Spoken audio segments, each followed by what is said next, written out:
I think the members of the media are out in the lobby, but yeah. Somebody want to invite Nick and his friends in, please? Yeah.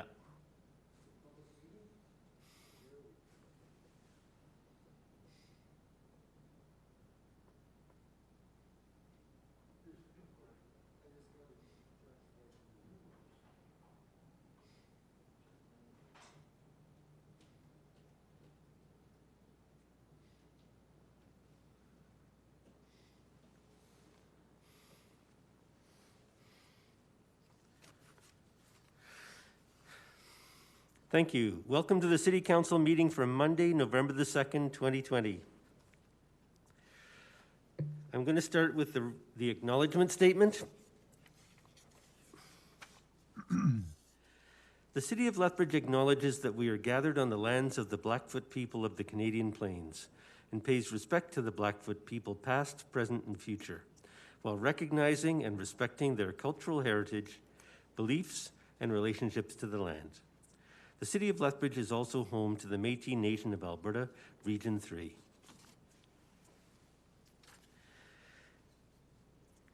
I'll ask our City Clerk to do the roll call, please. Councillor Campbell. Present. Councillor Carlson. Present. Councillor Coffman. Present. Councillor Crowson. Present. Councillor Morrow. Yes. Councillor Parker. Present. Acting Mayor Higgin. Present. Deputy Mayor Miyashiro. Aye. Mayor Spearman. Here. All present, thank you. Thank you. We'll now move on to bouquets. I'll start with Councillor Morrow. Nothing. Thanks. Councillor Crowson. Thank you, Mayor Spearman. I want to give a bouquet to all those who found very clever, smart ways to do Halloween and trick-or-treating safely. I don't know if people saw some of the social media things about how people were delivering candy on Saturday, but it was absolutely fabulous that people found ways to maintain social distancing and still giving the kids a sugar high. And I also just want to mention November 6th is coming up. It's Random Acts of Kindness Day. So I just want to put that out into people's brains about what are you going to do to make everybody's lives a little more kind on Friday. Very good, thank you. Acting Mayor Higgin. Thank you. Just to echo what Councillor Crowson mentioned regarding Halloween, it was great to see that Halloween still continued this year and that we found innovative ways to make it safe. And I think it was extremely important, especially for the mental health of these kids and probably for their parents as well. So thank you for all those that had a safe Halloween. Thank you. Councillor Parker. Thank you, Mr. Mayor. I just wanted to just extend a huge thank you to all the people that were patient over the last few years on the construction at the 20 of University Drive. Extend a thank you to Mr. Hawkins, his team, the contractors. It looks amazing, and I know the community has been very, very happy for what they see and what they've been using on a daily basis. So thank you, Mr. Mayor. Okay, thank you. Deputy Mayor Miyashiro. Thank you, Mayor Spearman. I do have something, a bouquet to our community, and for months and months I bragged about this group I was involved with in my other job. A group of community organizations that were helping out during COVID, and people were working very cooperatively towards providing the supports that our community needed. Last week I was notified by the Public Health Agency of Canada that the World Health Organization had accepted our application to be included in the World Cities Day promotion regarding community response to COVID. What that proves is that in a community our size, that we have the resources and we have the manpower and the knowledge to meet the needs of our community. I'd like also to add that there was no added cost to any government agency for us to pull this off. This was community organizations working in partnership, accessing the resources they needed in order to support our community. And I just can't say enough about the way this community pulled together to provide this. And it looks like we continue to do it, and we will continue because our numbers keep going up in Lethbridge. So a huge shout out to all the social helping agencies in Lethbridge that pulled together for this initiative. Congratulations, Deputy Mayor Miyashiro and Thank you to your organization for the leadership you provided. Thank you. Councillor Campbell. Thank you, Your Worship, and I just want to, from my experience, when I'm going out into public, people are really, putting on face masks at this time, and I see a lot of compliance, and so I really appreciate their patience, because I know it's continues to be annoying to have to put on these masks, but I really appreciate what they're doing. I also just want to single out a person who, by her own volition, said, you know what, I'm a healthy person and I have 2 kidneys, so I'm going to donate a kidney. And she did. Rhonda Dawes, she did that unselfishly and just because she wanted to help her human beings. And I just think that's just an amazing act that she did that. And she just wants everyone to say, maybe if you are in the same boat and you can, by all means, do what she did, or, at least become an organ donor. So I just wanted to acknowledge that. Thank you. Excellent. Thank you. Councillor Carlson. Thanks, Mayor Sperman. Just another shout out to everyone who did Halloween differently, but got her done. We had the most kids ever this year, so apparently people were out in numbers. I also really wanted to echo Councillor Miyashiro's comments about his I think he calls it the Slack team, Lethbridge helping organizations. I know that the Slack was a tool they used to connect. I'd really like to thank Councillor Miyashiro. I know he's just one of many, but I know he was a bit of the driving force and the convener behind this. So big shout out to their recognition from the World Health Organization. Thank you. Councillor Coffman. Thank you, Mayor Spearman. Just to quickly echo yes to Councillor Miyashiro and the Slack team for the job that they did, and that's incredible recognition. I just wanted to extend a very quick thank you to you and former Acting Mayor Parker. I was Deputy Mayor for the last 6 months, and with the transition of home learning starting back in September, I've been unable to fulfill a lot of my duties there. So I appreciate both of you stepping in and for Acting Mayor for chairing the meetings. So thank you both for that. Thank you, and thanks to Deputy Mayor Coffman and Acting Mayor Parker for their service to the community the last 6 months and assisting with the leadership. I would like to thank everyone in our community who is helping to keep others safe, doing the best they can by adhering to all Alberta Health Services protocols in order to try and maintain safety in our community. Of course, our rates per 100,000 are among the highest in the province, and we certainly want to make sure that we're not taking unnecessary risks and we're keeping each other safe. So thanks to everyone who is committed to doing that. With that, we can move on with the consent agenda.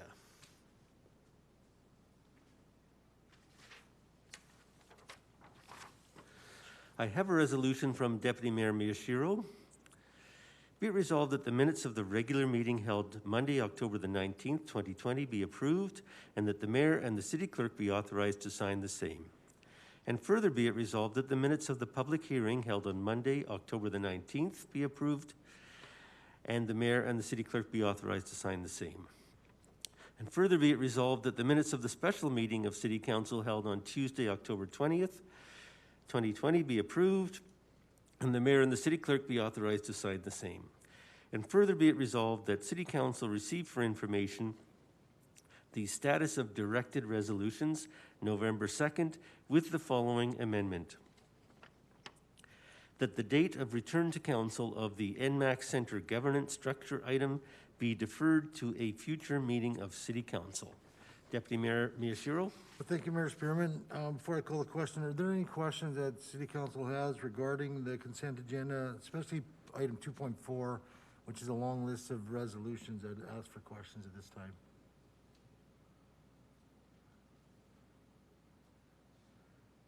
I see no further questions. Oh, call the question. Question has been called. All in favor? Any opposed? That's unanimous. Thank you.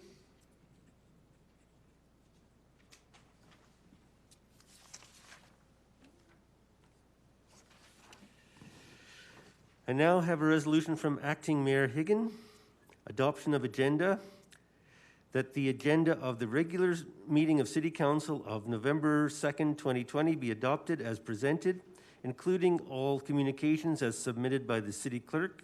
City Clerk, are there any amendments? Mayor Spearman, I've been provided notice that item 6.1, the Lethbridge Transit Modified Service reduction item, is to be withdrawn. Okay, thank you. Mr. Dalton, City Manager, can you provide some additional information on the withdrawal of 6.1? Yes, Your Worship. In short, it's not now's not the time for us to bring that forward to council. We've learned recently that the most funding grant, which has provided about $13 million to the city to deal with the costs of COVID, is more flexible in its application. So there's a transport component to that of just under $1 million, but a larger $12 million amount that can be used for a number of things. Based on the fact that we think we can use some of that additional $12 million for transit, we no longer think there's a requirement to bring that decision forward to council. We will be back with council if and when the challenge with ridership and the deficit in transit requires us to, but for now, we don't believe we need to bring that forward. Okay, thank you. There was some significant concern expressed by the community over that, so I think it's important that they know that Lethbridge Transit modified service reductions will not be happening at this time, and City Manager will return with recommendations at a later date. Okay, thank you. Acting Mayor Higgin with the deletion of 6.1. And just if I could if I could ask a question just on that we are fairly confident that the funding that is received, as you indicated, will be able to use for these shortcomings? Yes, we are. Thank you. And with that, I'll call for the vote. Question has been called. The motion has been amended to include the deletion of 6.1 from the agenda. Questions called. All in favor? Any opposed? That is unanimous. Thank you.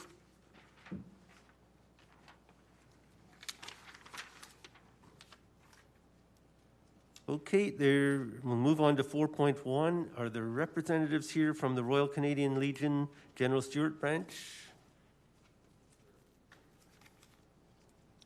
Could you please invite them in?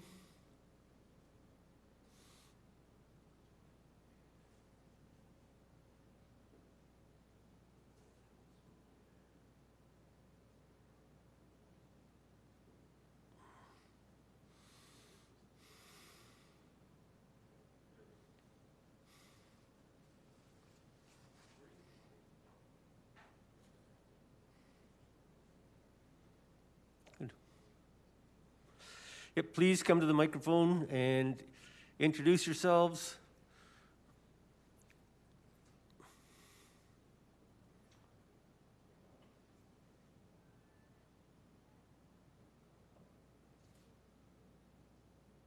Hopefully you don't mind if I take off my mask to speak, because otherwise it will muffle it and you won't hear it. It's bad enough without that. Your Worship, Mayor Spearman and Council, I thank you all for the invitation to be here. And it is my privilege to speak to you and address you on the topic of remembrance. As I look around here, I don't think there's much need to tell you about the Royal Canadian Legion or General Stewart Branch. However, because of our long-standing tradition and relationship with City Council and our mutual involvement on arrangements for annual remembrance and to ensure all arrangements run as seamlessly as possible, we hope all arrangements will run smoothly again. Like most proud Canadians and engaged Canadians, I believe you are all adequately knowledgeable about the Royal Canadian Legion, what it's about, and we're always proud to remind the public of our mission. That is, in brief, to remember the sacrifices of our veterans and to support them and their family when they're in need, and which is supported by the Poppy Fund. First, on behalf of General Stewart, I want to thank you and the City of Lethbridge for your past assistance to us, especially with respect to remembrance and specifically for your cooperation and helping to ensure everything goes smooth, and for the financially covering the transportation and other items for the November 11. Even hanging the banner to identify 4th Avenue as Veteran Avenue for the week, for Veterans Week, and over the period of remembrance, as well as assisting in raising the poppy flag, which will be done this coming Thursday for the start of Veterans Week. We thank you once again for your help.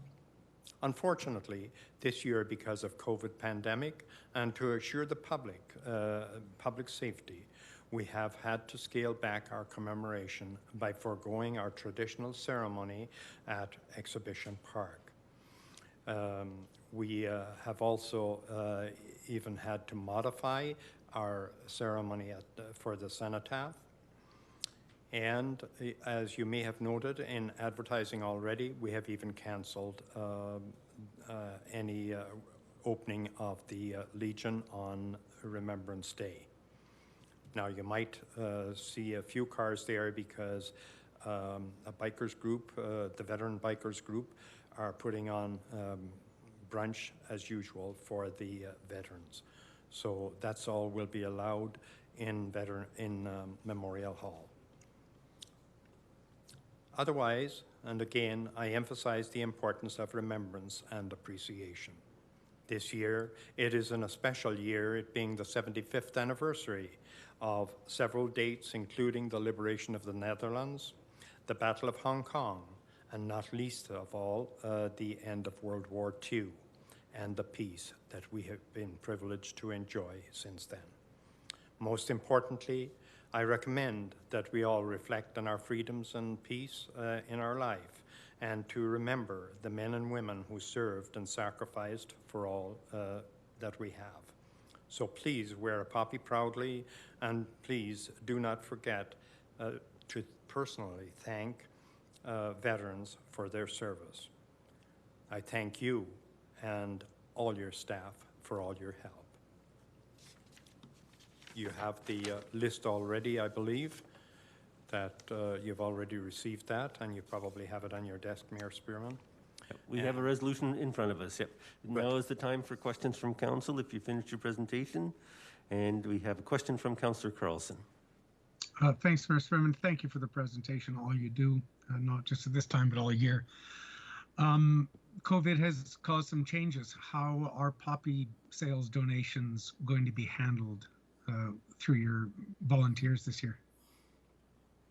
We have had Tag Day already, which was this past Saturday, and again, they are encouraged to use all the recommended safety procedures that are encouraged by Alberta Health and the government, and we have greatly scaled down the number of locations where poppies will be available, and we're not allowed inside some of them. Otherwise, there'll be distancing and just making them available. Hopefully that answers your question. Thank you. I appreciate that. Further to that, I've seen...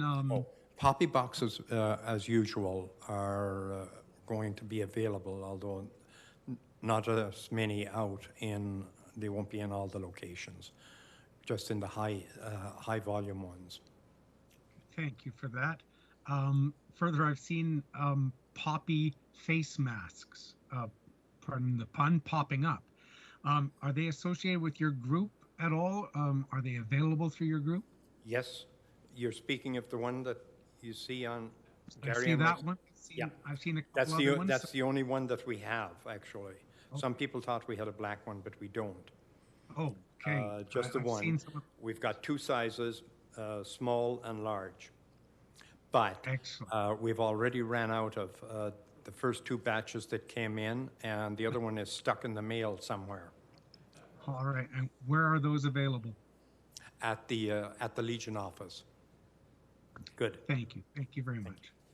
Thank you, Mayor Spearman. Thank you. Are there any further questions from council? Mr. Cormican, the name of your colleague who's... Oh, sorry. Presenting? Sorry, I should have introduced myself to begin with, Michael Cormican.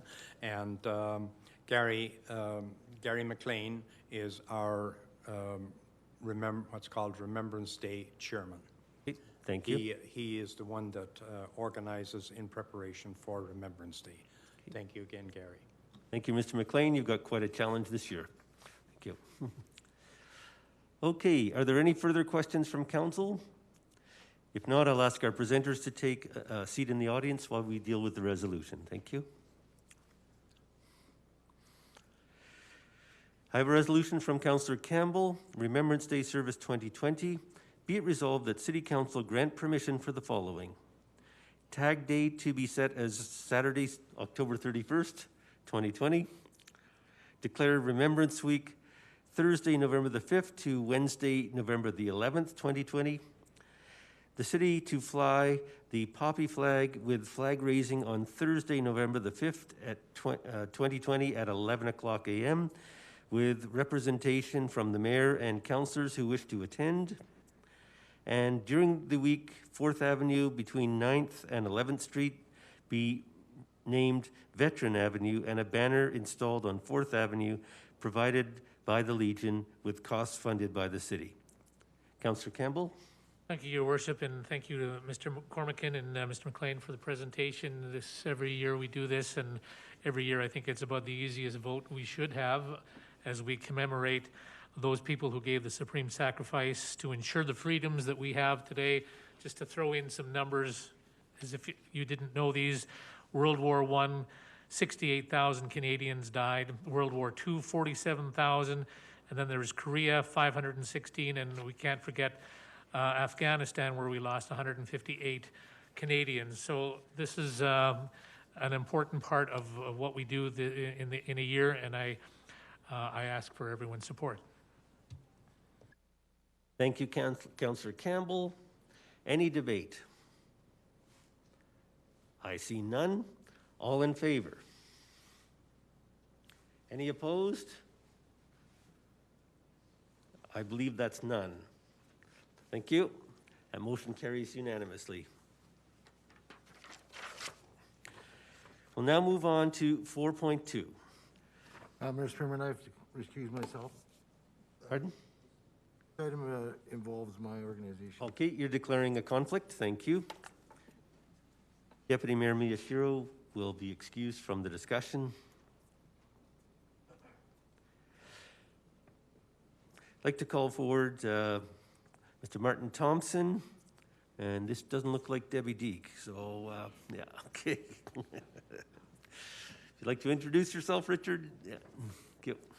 Thank you, Your Worship, Mayor Spearman, and members of the council. I'm Richard Thiessen. I'm here representing our chair, Debbie Deek, who is not able to attend today. With me is Marty Thompson, City Manager of Community and Social Development. We're here today to seek approval to allocate $3,917,011.67 in funding towards social service programs designed to implement the community well-being and safety strategy. We have a short presentation that will highlight the summary of allocations, and I just want to say that it's been a pleasure to work with this committee. Thank you.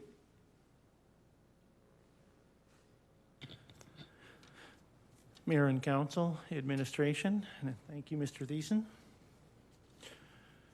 I first appeared before Council a few years back asking for approval of the FCSS and homelessness funding allocations. Although the funding resolution passed, you asked some very challenging questions. Some key statements and questions that resonated with me included: this looks like the same old, same old. Are we making a difference? Is there a strategy? Are these allocations evidence-based? Are we holding agencies accountable for the funding they receive? Are we working together as a community and coordinating with other levels of government? This was my first time I appeared before City Council, and I left feeling pretty beat up, but your statements and questions were very valid. We are investing $10 million, and we cannot afford to make random ad hoc decisions. The CWSS is a best-in-class strategy grounded in solid research, based on an integrated investment framework and coordinated access, with a performance management system to ensure accountability. Our collective impact recovery-based model is being replicated across Canada.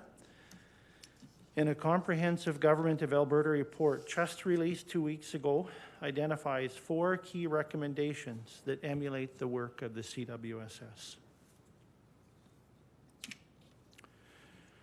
On October 5th, you approved an initial round of allocations that focused on key system-level programs such as integrated coordinated access and adaptive case management, along with key program funding such as permanent supportive housing and civil society acceleration. Round 2 allocations focus on specific programs that work within the integrated coordinated system to support priority populations in need. Built into the Round 2 allocations are program-level coordination and integration supports, along with cultural supports to promote individual well-being and to generate collective impact. The funding allocations are not random, rather part of a defined system that promotes system-wide program integration and coordination, easy access and navigation, triage model that aligns the right level of supports to the level of need. Our model is recovery-based and is designed around the needs of the client. Our goal is for the client to recover and achieve a state of well-being. You will note that the Round 2 allocation amount is significantly higher than the projected amount. There are 2 key reasons. We received significantly more dollars than anticipated from the federal Reaching Home program, and the GOA has allowed us to retain and use provincial homelessness dollars that were originally clawed back as part of the 2020 budget.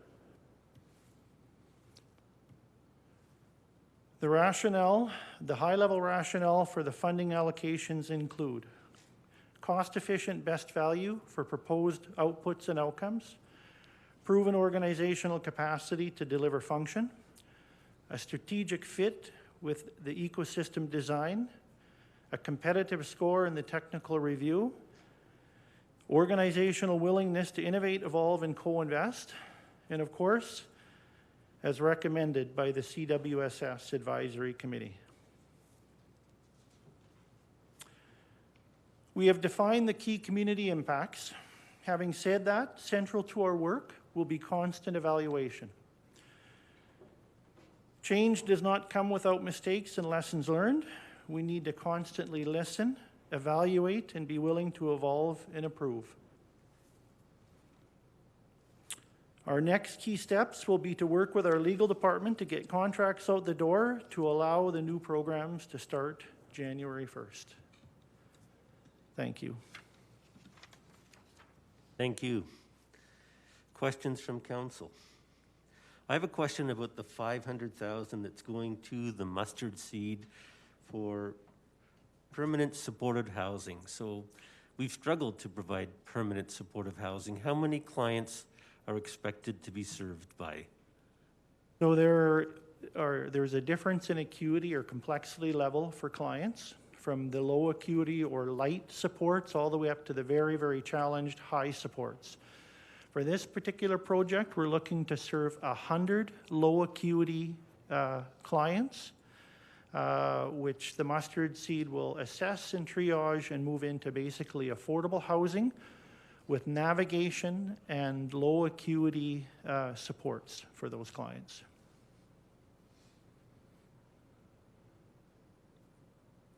Thank you. Councillor Crowson. Thanks, Mayor Sperman. Thanks, Mr. Thompson, for the presentation. Is this the final round of funding allocations? Yes, it is. Now, if the funding from the different levels of government continues, and we're never guaranteed that, we will continue to come forward if additional dollars come to the table. So until the provincial and federal budgets are announced, we never know if money is going to be clawed back or if we get additional money. But any additional money that we do get under the OSSI, FCSS, and Reaching Home programs, of course, would come to council. Okay, thank you for that. Previous to the changes, several of us on council were very involved in our community social development committee, which dived, I guess dived works, dived into these funding agreements and proposals fairly deeply. So I have a bit of knowledge of what we used to fund. Are there any, and I'm noticing what may just be in my mind gaps, or but they just may not be illuminated on here. Counseling services, I know we're huge in our community. The need and desire for them skyrocketing. I only see, I think, very down at the bottom, 55, and I'm trying to get my screen, $55,000 for integrated coordinated access to counseling. Is that enough? I'm not sure how that compares to previous years. I think we used to have contracts with Lethbridge Family Services, Crossroads, a couple organizations. Is that enough? So we've invested more money in counseling than we ever have, to my knowledge, in the history of these programming. So it's simply that the model has changed. The counseling dollars are part of the integrated coordinated access adaptive case management model. And so under that model, we've invested $200,000, and that was part of the previous allocation. Because we got additional dollars from the federal government Reaching Home program, that allowed us to actually put more dollars into that program. And so altogether, we're investing approximately $250,000 into counseling, which again is more than we ever have.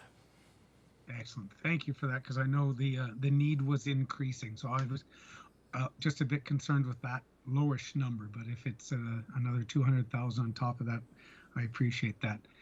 A bit of a political question here, because we are changing. What should we, I'm trying to figure out who may be calling council in the next few weeks to say, why weren't we funded, and now we need more funding. Were there any folks in that boat, or is everyone in our community fairly comfortable with how the funding allocations are being apportioned? Because I know it's different. You know, every time you make funding changes, it is a given that you're going to get, with change, you're going to get some questions, you're going to get some resistance. We are very confident with this model that it's been based on tremendous amounts of research. That, you know, it all started with the needs assessment and identifying the priority populations and the key social issues within our community. So we are very confident that we've addressed the priority or the primary social issues, but also the key priority populations. In fact, I think we have put more dollars again into those key populations, such as seniors, the Indigenous community, children, and so I don't anticipate. You would have known, I guess, you know, over the document was released on Thursday from the organizations that were frustrated. Now, there are applications we did get that we are great programs, great applications, but we may not have been able to fund them simply by the restrictive criteria that we have with our funding allocations. So, for example, you know, the FCSS program is not allowed to fund anything trauma-based, or, you know, and so forth. Things like domestic violence counseling. So it's not that those programs aren't needed. It's not that we would have not liked to have funded them. We're simply restricted. And that hasn't changed. The primary piece is that we must follow those restrictions. So we're quite confident we've covered all the bases, actually quite excited about it. Excellent. Thank you for that. Final question. I may want a little more information about the low acuity permanent supportive housing. I'm just not exactly clear what that is, as well as a family first facilitator. If you can maybe explain those two just a little bit more to me. So, we know in our community right now that we are under extreme pressure for what we call that high acuity user. And so I'll just explain or define that individual. They're called a high user of the system is another name for them. So typically that individual is homeless. They have permanent brain damage, typically by FASD, but it could be from a number of other things. It could be from drugs. It could be from a birth defect. It could be from a fight.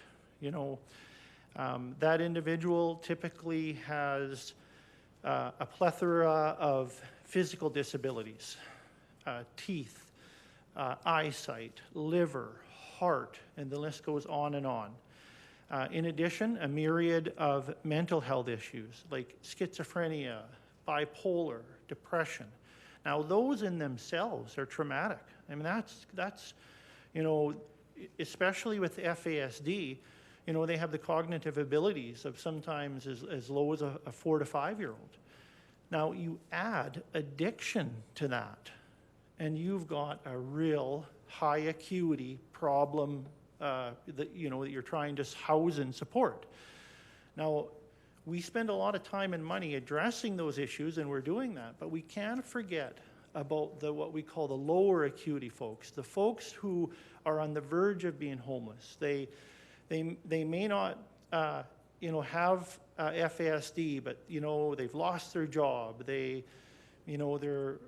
have maybe some physical disabilities. It's important that we support those folks before they spiral into that high acuity user. It's that prevention piece. So if we can house those folks, get them the light supports they need before you become a high acuity users, it's a tremendous investment. And so again, this is simply focusing on helping those folks before they become that high acuity user. Thank you for that. And the Family First Facilitator? So the Family First Facilitator is part of the school division, and they are in a very unique position, the school districts, because they see the children on a daily basis. They see them through many different lenses, through their counselors, their teachers, their support workers. They have that unique lens and access to that student that compared to other programs who may only see that student or that child in one specific time and lens. So we're working with the school districts to make that connection, to get that insight and information they have and to work with that child. Now, when they have access to that child, typically they also have access to the parents and the family situation. So we're simply tapping into that portal to be able to help children and their families through an access point that is a really strong touch point for us. Are we funding services or funding a position? So we're funding both. Not only do they do programming, but they are also helping with the navigation piece. Now, we funded that program for, I would have to go back in the books, but I believe it's for the last 8 years. And it's been an extremely successful program. Councillor Coffman? Thank you, Mayor Spearman. Thank you very much, Mr. Thompson, for the information for the presentation. Did you take this to the community organizations prior to coming here, or did they see this on Thursday when the agenda went public? So we have worked with the different organizations. It's part of that negotiation process. And so if, for example, I'll use the Family First program as an example. My team has met with the organization to again make sure that we have all the information and details we need regarding the program, and that if there was a funding change as part of that funding negotiation process, to make sure that we could deliver the service, with the funds that were available. one of the key things discussed on a number of occasions when we met with all of the applicants was COVID. Again, how did COVID change your program? How did COVID change your program delivery? And so we did our best to try and understand any changes before the dollars were allocated. Thank you. I appreciate that. So did each of the organizations on here that you have under the category round 2, did you advise them prior to this appearing on the agenda, or is this how they were notified by looking at the agenda on Thursday? So the actual dollar notification piece after, if it's approved today, has to come from the procurement department. And so if approved today, they will get official notification from a letter through our procurement department. Okay, thank you. Second question then, is sort of akin to that, and I know you probably don't have this stat right in front of you, but did we generally meet the needs of those who are asking? Are we 75% in the ballpark? Is it 50%? Did we weight different things differently? So again, we received about $76 million in asks, and we only had enough money to fund about 1/3 of that. So at a very high level, no, there's no way we would have had the funding to address every program and every need. Now, there's a number of key reasons that you know, most programs, if they weren't funded, it was primarily due to a lack of eligibility, in that the program that they applied for simply wasn't eligible under the funds that we had access to. So, but I do have, you know, a document that lists all of the ecosystem changes or the funding changes, and for most part, I'm just looking at the programs that we have historically funded. Out of all of them, there was only one program that actually received a decrease in funds in this round of allocations. Thank you. Can I ask who that was? That was the University of Lethbridge Building Brains Together, and they got kind of a one-time shot of surplus dollars, and then that did go down. There was another program that called the BRZ Clean Sweep program that applied for funding. Now, unfortunately, that funding did not comply with the criteria that would allow us to fund that program now. Historically, we did fund that program through what was called our OSSI dollars. But we received notification from the provincial government that that program does not align with the criteria for that funding, the defined criteria. So unfortunately, we were not able to fund it. Thank you. Thank you, Mr. Spearman. Councillor Campbell. Thank you, Your Worship, and thank you for the presentation. You know, it's a lot of work. A lot of people are pleased. A lot of people will be disappointed. And just kind of along the lines of, I think, what Councillor Jeff, oh my gosh, Jeff, just was trying to ask. There are some people that were expecting some funding, and I understand in the community that there's some people that didn't find out that they weren't going to get it until they saw the agenda posted. Was there a criteria by which, or is there a methodology by which you were going to inform these people that they did not get their funding? And if, was there any way that you were going to be able to tell them before this particular meeting? No, we have to follow a very defined procurement process. You know, until the decision is made, once it's made, the procurement department will notify all applicants by letter if they were successful or not. And so, you know, I fully recognize that having it come to council and being on the agenda is, you know, a unique way of them being notified, but we still must follow that procurement process. you know, and so think of it no different than if we had a procurement process for, you know, to build a building. Until that decision's made, you can't call all of the applicants and say, hey, guess what? There's a defined process. So as soon as, if it's approved today, then the procurement department will notify, not CSD department, because this is a procurement process, will notify all applicants if they were successful or not. Okay, thank you. So the dollar amounts are listed there. If procurement, will they be soliciting for bids? What if somebody bids lower than some of these organizations to provide the same service? Will somebody else get that service? No, that was, sir, the procurement process, the RFSQ process. Has already been completed? So that was the 8 months of work. So all that work has been done. Okay. And so the unique part of this procurement process is the final layer, the final approval comes from council.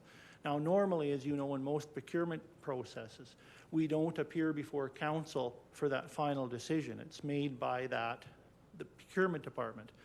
But in this unique situation, that final decision is not made. Ultimately, that comes to city council. So this is the decision of all that, or the recommendation of all that work that now comes to city council for that final approval. Okay, thank you. We did hear from one organization that provides homes for those that are difficult to serve. If they're not funded, what happens to that program, and where do those individuals go who are incapable of living independently? So that would be, I'm assuming, a permanent supportive housing clients. And we have a transition plan that we're working on right now to transition those clients to a new home. Now, because of the sensitivity and complexity of those clients, we've actually secured the services of a permanent supportive housing expert who their role is doing just that, transitioning high acuity clients from one permanent supportive housing facility to another. And so we take that very seriously.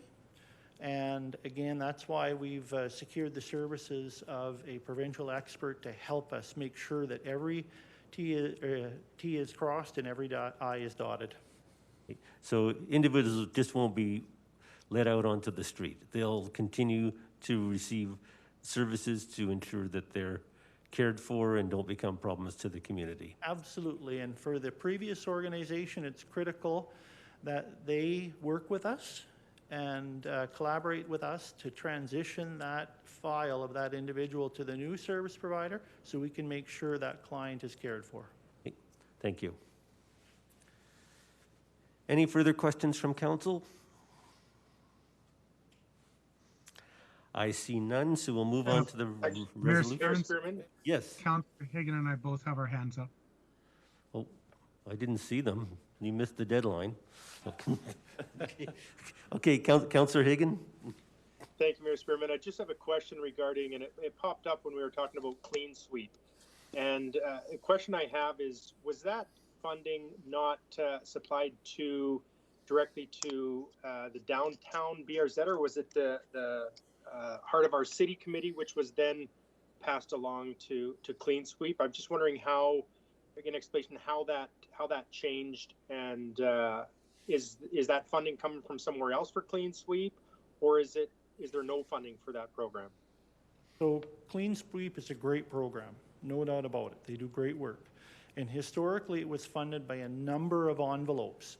And the OSSI funding that we provided through this medium was only a portion of the total funding package. The rest of the funding came from other sources, such as, I believe, memberships from the Downtown BRZ Committee and City of Lethbridge funding through the Heart of Our City program. Now, this summer, and yes, we, as part of the OSSI funding, have historically provided partial funding for that program. This summer, the Ministry of Community and Social Services did a deep dive and analyzed all of the programs that we currently fund. And the one that was red flagged was the Clean Sweep program. It was not a shot against the program. It was simply saying, hey, it doesn't align with this funding criteria. And so they asked us to remove that. And I basically said, well, listen, we're going through an RFP process. Can we at least continue the funding until that is completed? And so they graciously extended that funding to allow us to funding until the new transition of the RFP and the programs would continue. But they were very clear that you cannot continue to fund that program with this envelope. And in fact, I got an email from the province today asking for confirmation if that program was going to be defunded as part of this funding envelope. And I said, well, in fact, I'm meeting before council today, and once the program allocations are approved, we'll then transition into the new programming model. And I've spoken with Andrew Malcolm from BRZ, and he has assured me that there is internal funding or other funding in place to make sure this program continues. Perfect, thank you. That was my question. As long as we've got a program that is going to be able to support this, that is great. Thank you. Councillor Crowson. Thank you, Mayor Spearman. Thank you again, Mr. Thompson. I think the Clean Sweep may have caught us all a bit off guard because we've heard such great things about it. We know it's a great program. Could council perhaps be provided with a list of either services or programs that are being defunded, so we're aware and so nothing is catching us off guard? We can sort of be prepared. Clean Sweep was one of them, I think, that sort of triggered a bunch of questions. So if we could see what's currently being funded and provided and what's being defunded, I think that would be very helpful if that's available. Yes, we can send that document through the city manager's office. Thank you, I appreciate that. Picking up on something I think you answered to the mayor about transitioning folks through this. And I really appreciate hearing that you're focused on ensuring that the clients won't fall through the cracks, that there is a process to transition them. I really appreciate hearing that. Question about the current service providers or the individuals or agencies. What transition is being provided for them?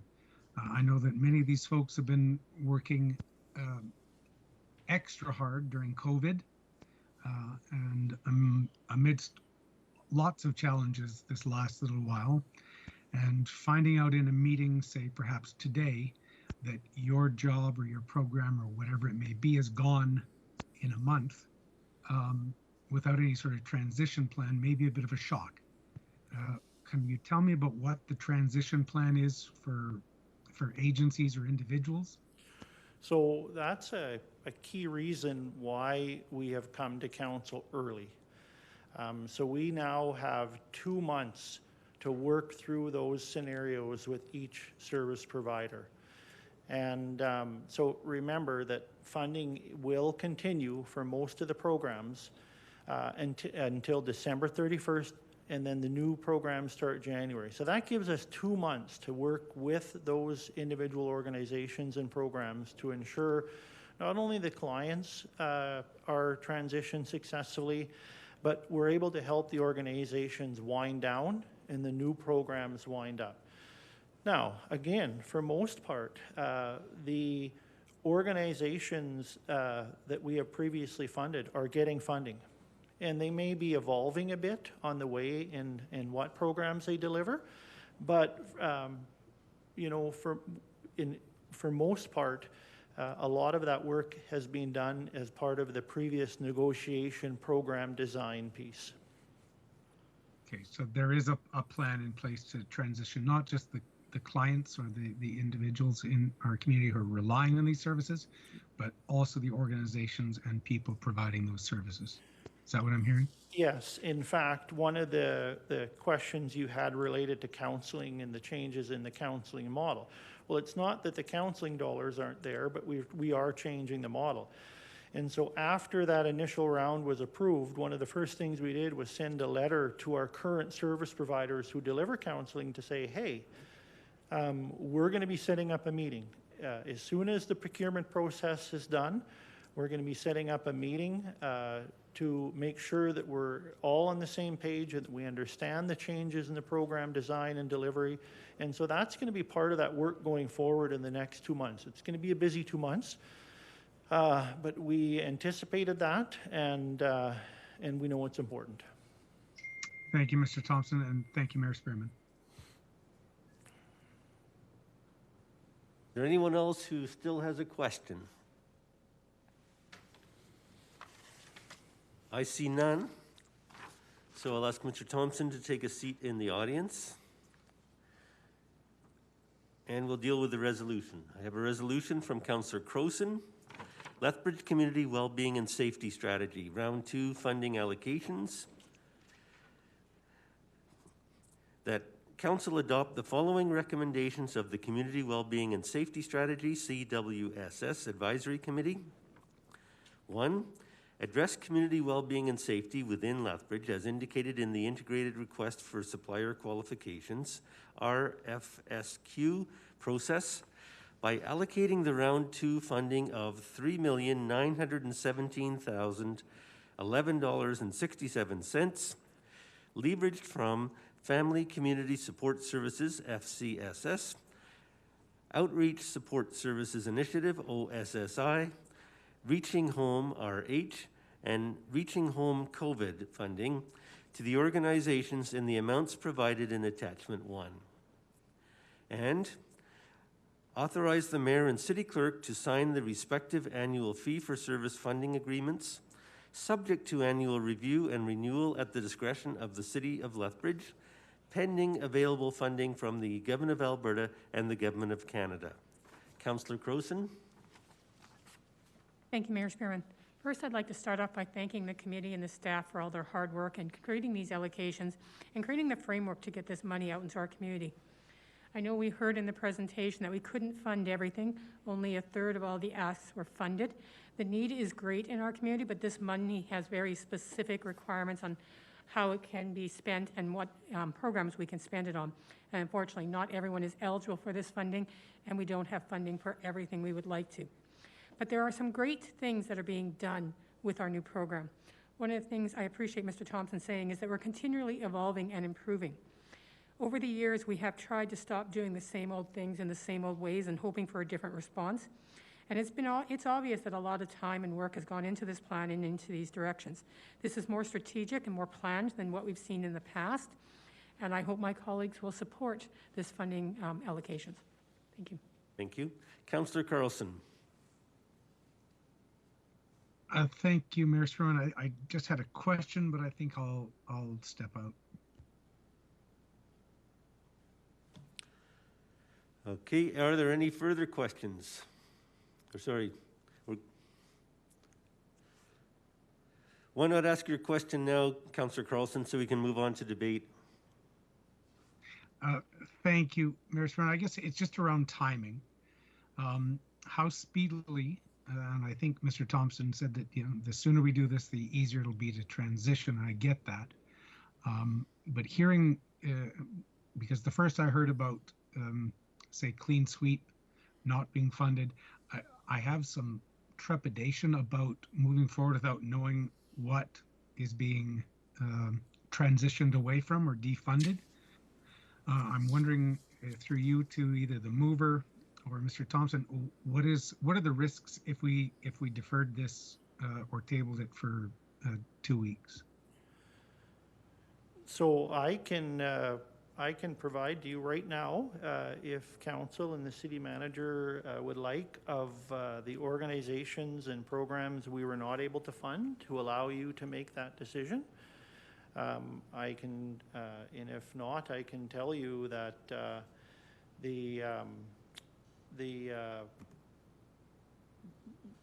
I'll let you determine that. If you want me to tell you the programs that we can't fund, I can share that with you right now.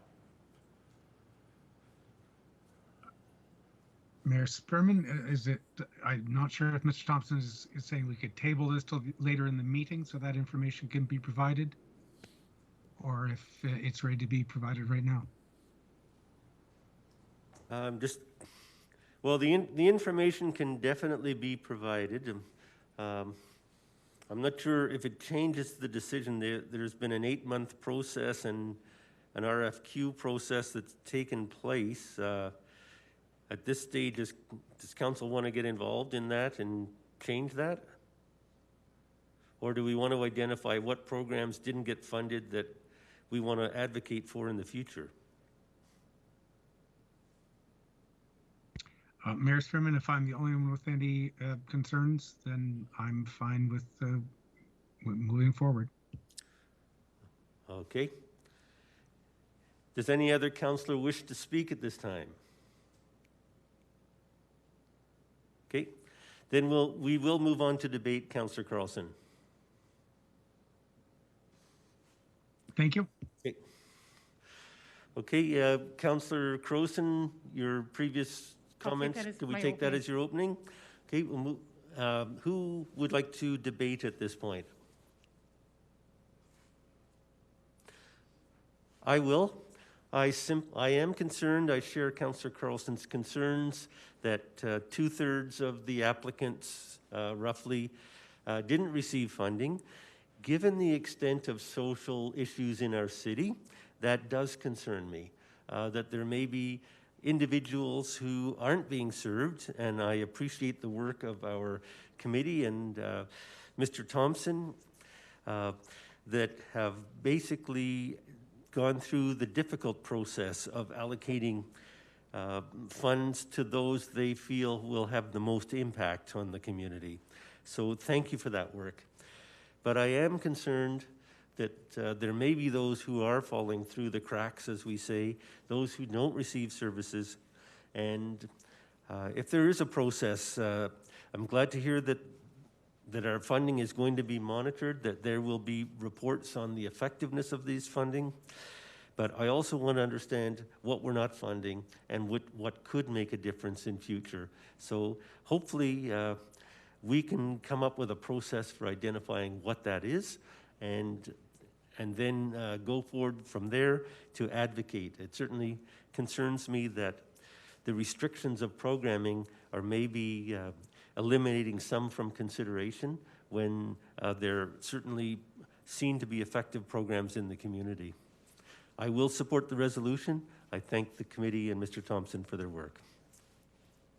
Does anyone else wish to speak? None? I will ask Councillor Crowson to close. Thank you. Like everyone, I wish we had more money. I wish we could fund everything. I do encourage people to go to the Community Foundation. Certainly, if you weren't funded through this, hopefully you can find it in other ways. I call upon anyone with money who's a philanthropic group or individual. If you are looking for something important to fund, I'm certain you could speak to Mr. Thompson and the group and find out which ones weren't funded. And certainly, your money could go a long way to supporting. With the money we have, with the restrictions on the programs and the eligibility requirements, I know the group has done 8 months of work to come up with this list, and I will ask my colleagues to support this moving ahead. I'll call the question. Question has been called. All in favor? And online, any opposed? I hear none, so it's unanimous. Okay, thank you. We'll invite Deputy Mayor Miyashiro back to the meeting.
Okay, we're going to move on to 4.3, and I'm going to invite Mr. Doug Kaup to come forward and speak to us about operational review opportunity regarding in-home wastewater services. Mr. Kaup? No breaks today? Thank you, Your Worship. So, Your Worship and Council, just going to quickly go through a brief presentation on the opportunity that was identified by KPMG. So next slide, please. So why we're here is in the Phase 2 report that you received earlier this year, one of the dozens of opportunities brought forward in Phase 2 is that the city may consider adjusting its service provision for the non-core service in-home sanitary sewer maintenance. Next slide. So what we're here seeking today is really two decisions of council. One is whether to continue the provision of in-home wastewater services, and the second is, if so, do we implement a charge to the customers? So next slide. So this is what we know now. The sewer clearing services are requested by their customers through 311, and it's usually one of two scenarios. One is that they're currently experiencing a sewer backup, or they're requesting a preventative maintenance and inspection of their sewer connection. The service as we provide it is appreciated by our customers, and there's also a lot of the activities, or a portion of the activities, are initiated internally through our operations group. And so as you can appreciate, we do require that an inspection of those sewer connections prior to the transportation department overlaying the street. So this is a intent to manage the risk of having to dig up a freshly paved street because of sewage blockage. So ahead of the paving crews, we will go down the street and from people's basements inspect the condition of their sewer services. Next slide. So currently the bylaw says that we will provide this service to any customer that has an accessible clean out so that we have access, and that it's free of charge. Next slide. So this provides us with really three options, and the first of which is the classic do nothing option, which is the status quo, in which case we would continue the service as it is, which is a 24-hour a day, 7 days a week, year-round response to customers. For non-emergent requests, like routine sewer maintenance, that the crews are actually scheduled on a 7-day week for those inspections that are not urgent. The total cost of the program, as correctly identified by KPMG, is about $400,000 a year. So option 2, next slide. So the second option would be for us to continue to provide the service to customers upon their request, but no longer free of charge. And so we have a proposed schedule that could be amended into the bylaw, a charge for each call. Regular hours would be $180. After hours would be $280. And then there's an additional surcharge for services that have a defect that the owner was made aware of but hadn't been corrected. And this is this defective service surcharge actually exists in our bylaw today. So in a case where we've been to your home, we've cleared the sewer connection, but there's a problem on your end that we make you aware of, and you call us back without correcting that, there's just a surcharge for that. And we've projected a reduction in the volume of calls compared to when it's free of charge. And so the net cost there is, rather than $400,000, is $150,000 a year. Next slide, option 3. So the third option is to discontinue the service in its entirety. And so key information for council considering this option is that our customers would have to call a private contractor to address their situation on their property. There currently is a mature market. There's at least, locally, there's at least 5 service providers that our customers could call. And then our crews, we would still have, half of our current crews and equipment so that we can perform condition assessments as we need. And so that would be roughly half the cost of what we do today. So next. So this table just summarizes the financials. So you can see that in option 1, it's which is what we do today, cost is $400,000. Option 2, where we administer a charge per call, it's we would have additional revenues of almost $250,000 to offset that. And in option 3, it's just it's the half price option where we only address our own concerns and not respond to customers' needs. Okay. So again, just to reiterate, the decision that we're looking for is, do we continue to provide the service? And if so, does it remain free of charge, or do we administer a charge? Thank you.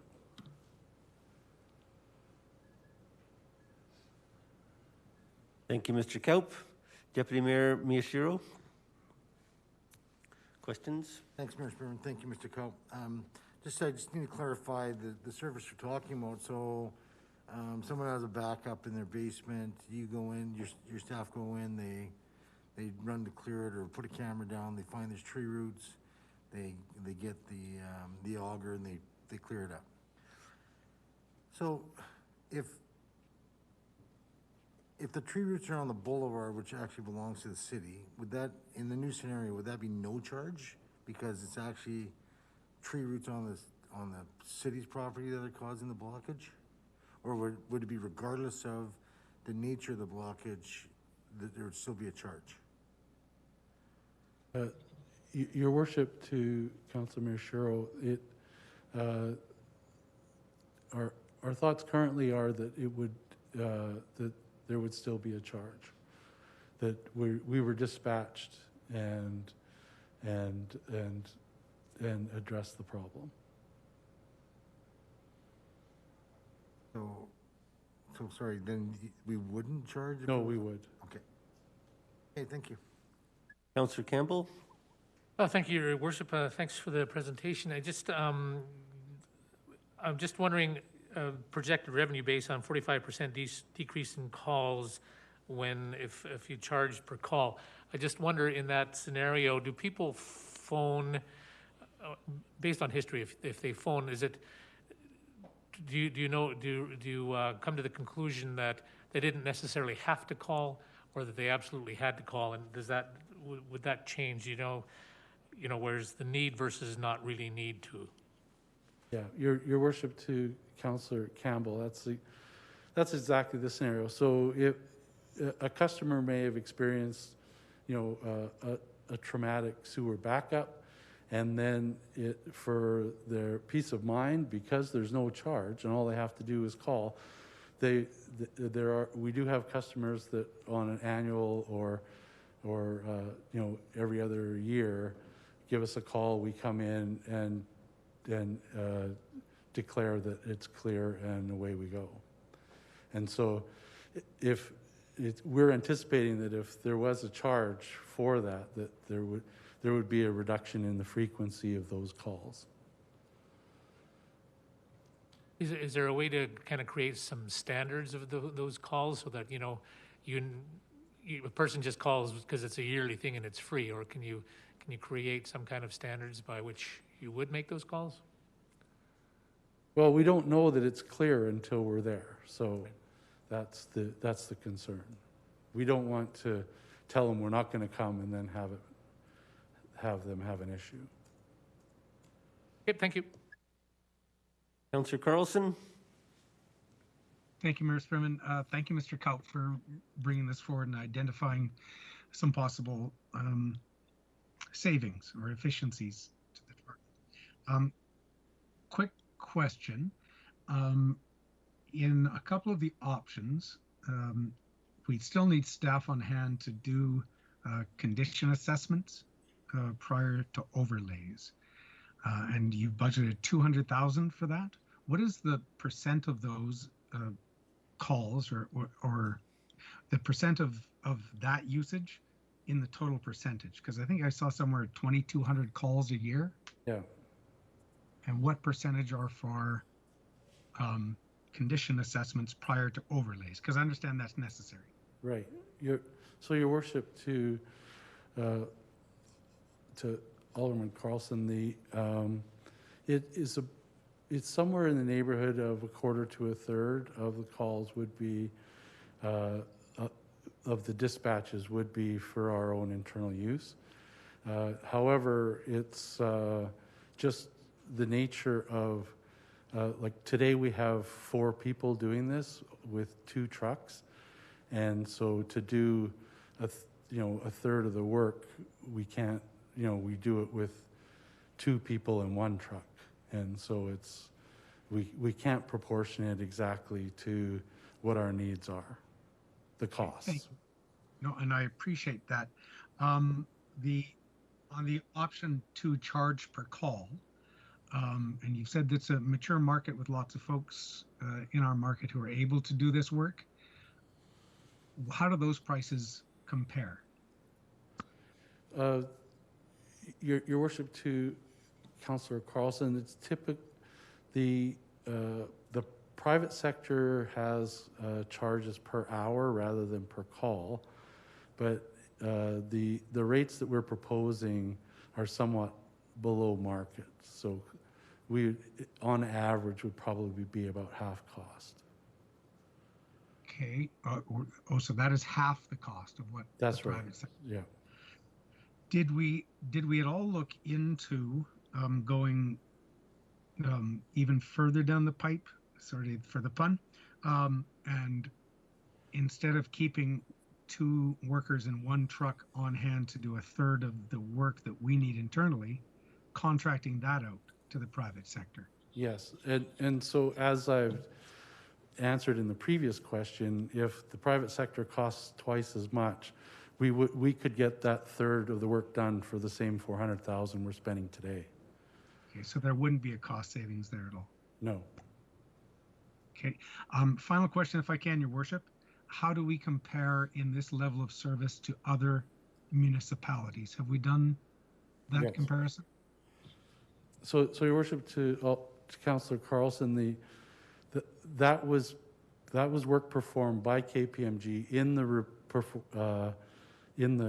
review, in the operational and financial performance review, and so you can find that in the Phase 2 report. They have a number of municipalities that they compare.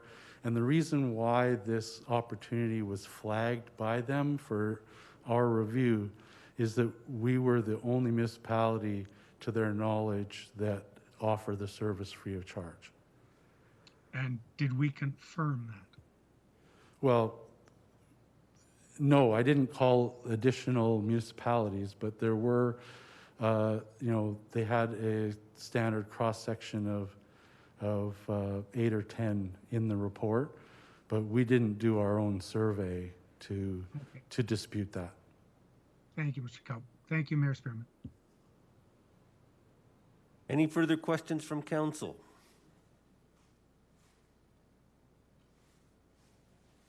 Okay, there are none. I'll ask Mr. Kaup to take a seat in the audience, and we'll move on to the resolution. I do have a resolution from Councillor Crowson, and Councillor Crowson, you're going to have to pick an option. Thank you, Mayor Spearman. I'd like to put forward for council's consideration option 2. Okay. Report on Phase 2, operational review opportunity regarding in-home wastewater services.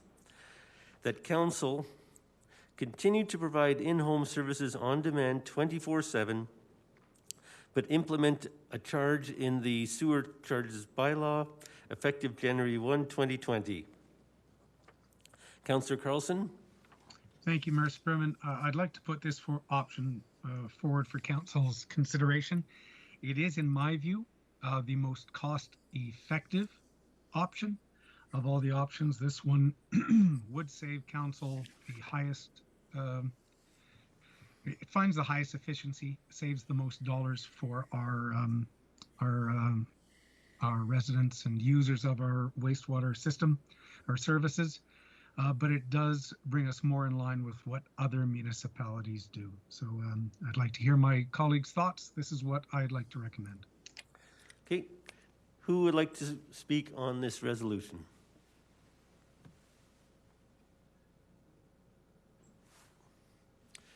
Deputy Mayor Miyashiro?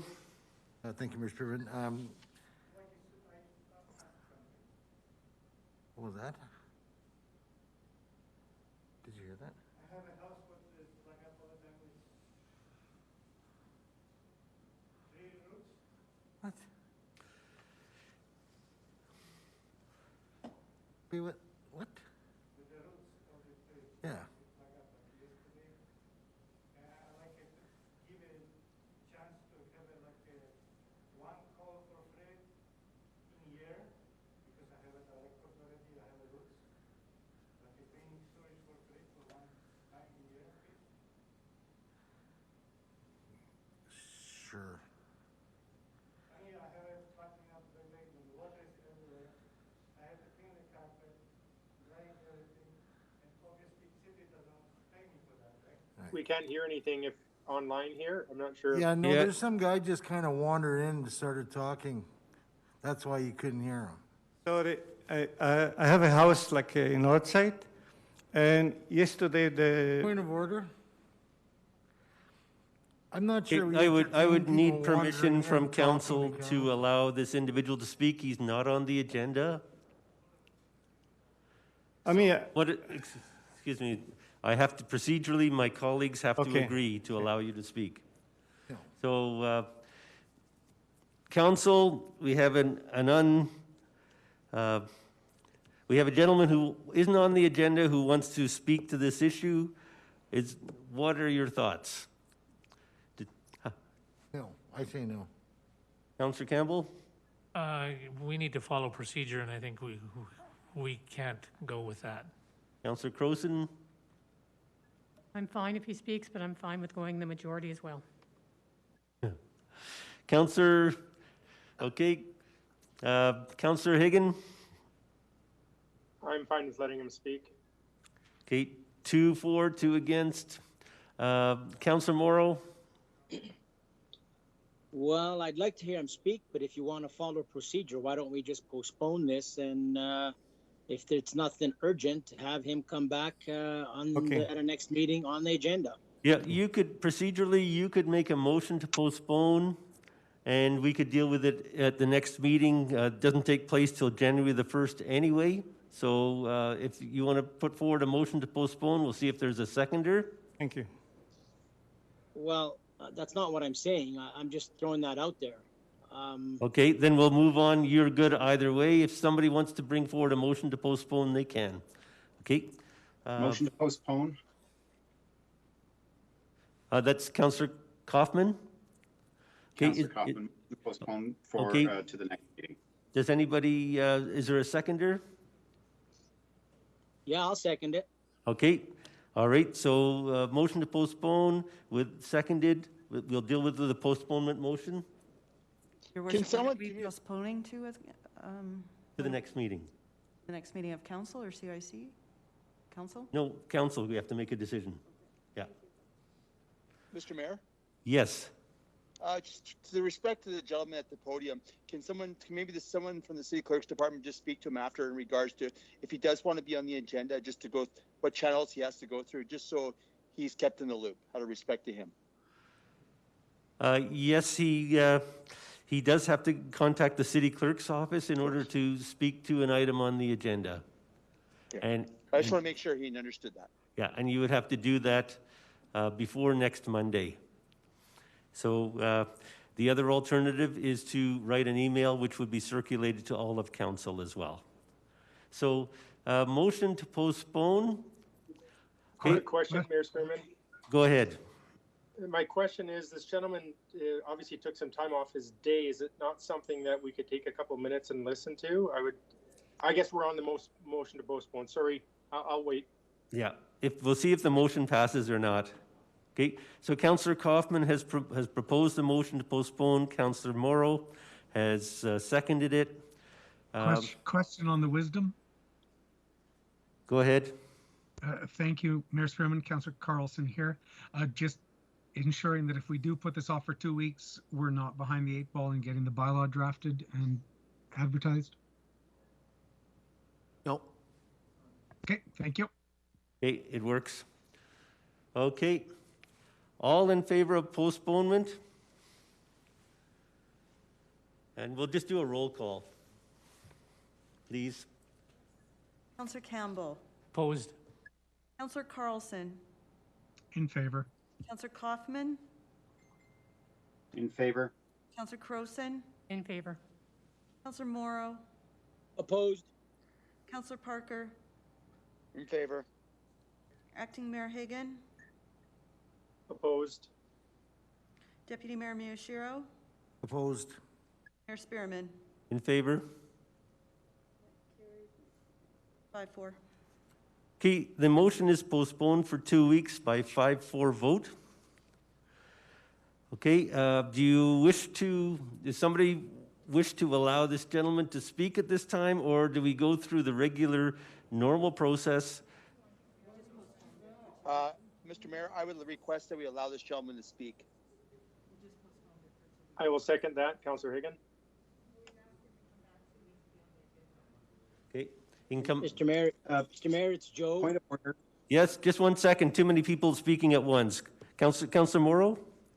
Well, I think Jeff Kaufman's going to say exactly. Point of order, in my opinion, we voted to postpone so that we follow process.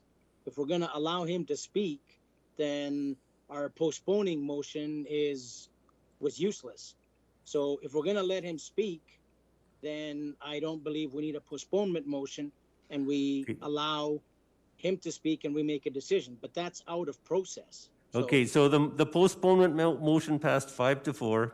So I'll let the individual know, the gentleman know that if he wishes to speak to the motion, he can contact the city clerk's office before next Monday to speak in 2 weeks. Or I'd like the to other hear all. what Okay. I'd like to hear what Councillor Coffman has to say, and others as well. Okay, Councillor Coffman. Thank you, Mayor Spearman. Councillor Morrow expressed it, that the motion to postpone was to provide the opportunity for the gentleman to follow proper process, but for us not to rush this either, with having somebody standing at the podium. The challenge with permitting somebody just to walk in and speak is that it's not just on this issue, it's on every issue. And we've got a process, we have a procedure bylaw, we've got a process that we follow. I want to hear from the gentleman. I look forward to listening to him in 2 weeks' time. Thank you. Okay. Acting Mayor Higgin. Nope, I have nothing to say, sorry. Okay. All right. So consensus is that we'd ask you to come back in 2 weeks, and we've postponed the motion until then. Okay, thank you. What I have to do with the city clerk, you say? Yes, you have to contact the city clerk, and yeah. If you could put on a mask. Yep, thank you. Okay, we'll move on to the next item. No, we'll take a break at this point, I think. It's 3:06. Do you want to take a 5-minute break before we move on? Okay. Okay. All right, we'll meet again and resume the meeting in 5 minutes. Thank you. You had 20 minutes upstairs. What are you complaining about?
Excuse me, but somebody's mic is on if they can turn them off.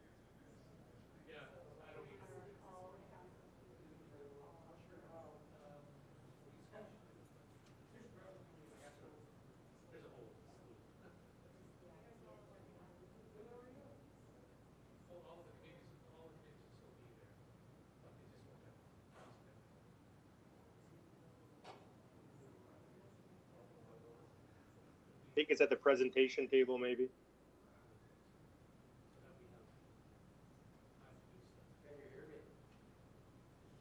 Can you hear me?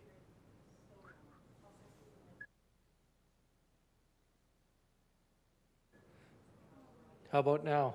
Oh, there we go. Shut this one off. That's better. Thank you very much.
Okay, we'll bring the meeting back to order. We'll move on to submissions. First submission is from Councillor Crowson. Report from Performing Arts Centre Steering Committee. Be it resolved that City Council direct the Performing Arts Centre Steering Committee to finalize the business plan and to update the project estimate, including site requirements for a traditional performing arts centre. Councillor Crowson. Thank you, Mayor Spearman.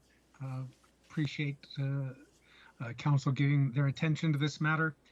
As we know, on September 21st, the issue of the Performing Arts Steering Committee's project in our capital improvement program was referred back to the PAC Steering Committee for their recommendation to Council. What you're seeing in front of you today is the recommendation from the Performing Arts Steering Committee. We did meet several times over the past few weeks to discuss how best to proceed with this project, and before you today is our recommendation. If Council supports this, not only will this allow the Performing Arts Steering Committee to continue their important work, but it'll also better prepare the Council and our administration for upcoming capital improvement program deliberations, as well as to prepare for any and hopefully many stimulus funding announcements that may come. I think what we were referring to at the last meeting as over the wall. So I'd ask for Council's support in continuing this. There is no financial ask. We were funded in the last CIP, I believe, $375,000. We've been very conservative and very judicious in the spending of the dollars so far. The reports you've seen have been completed and are in front of you. We still have $147,000, I believe, remaining. And if we continue this work, we should be able to come in well under budget. And so there is no financial ask. This just allows us to continue the important work we begun. I should note that the committee also did confirm their support and the community support for the traditional Performing Arts Centre model rather than the non-traditional. If there's any questions from my colleagues? Questions from Council?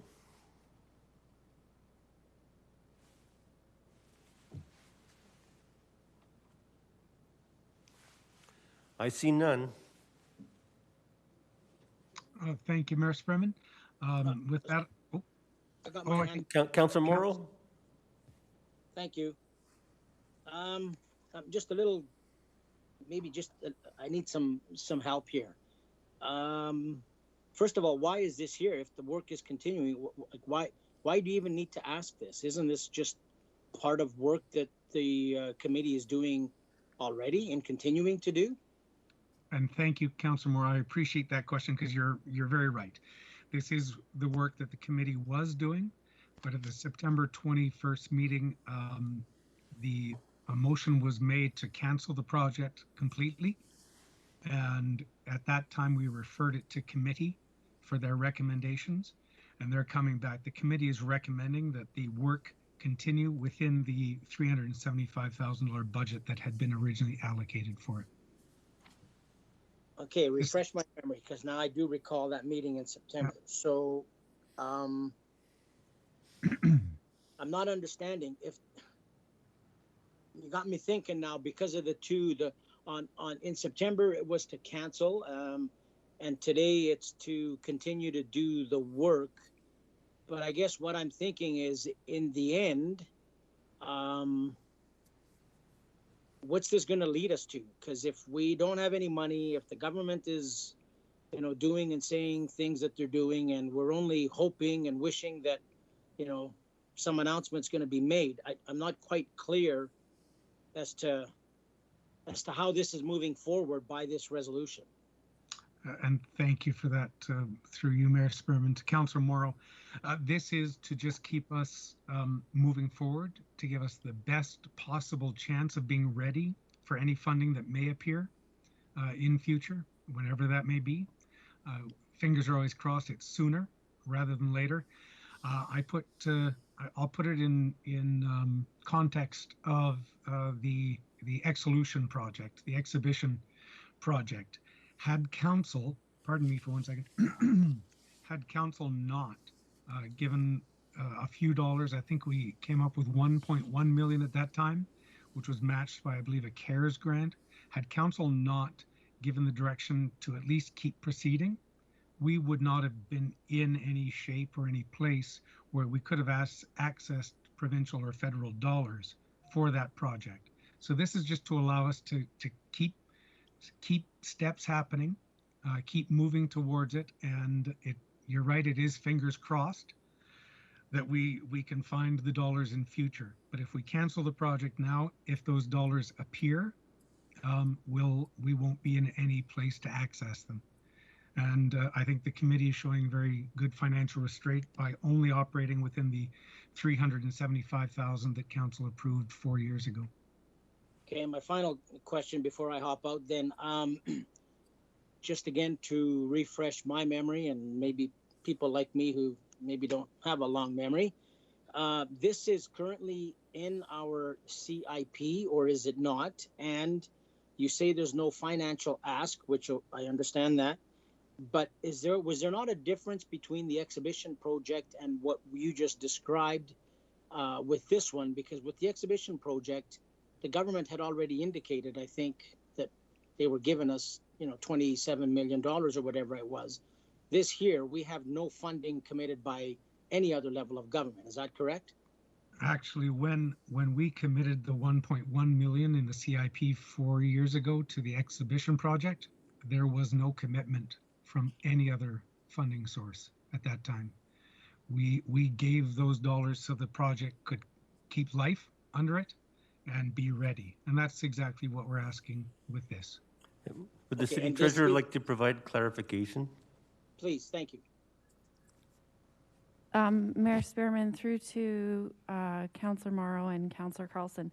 Just looking for some clarification because what is currently approved in the 4-year CIP for 2018 to 2021 is approximately $7.1 million. There was $6.8 million approved in 2021. And I just, Councillor Carlson, I just didn't hear you referencing that amount. So I just wanted to clarify what this proposed change or what this resolution, the details of that. The details are exactly as laid out in the briefing sheet, that I think the steering committee was very aware of the new financial uncertainties in our world and aware that spending $6.8 million now, where a project may not find funding for 5-10 years, would be foolish. And so what they're saying is that we want to proceed with what's laid out in this recommendation, is we finalize the business plans, we update the project estimate, and include the site requirements for the Traditional Performing Arts Center, which will position us for the upcoming CIP to make the best case to proceed or not with the full project. The request is not to spend the 6.8.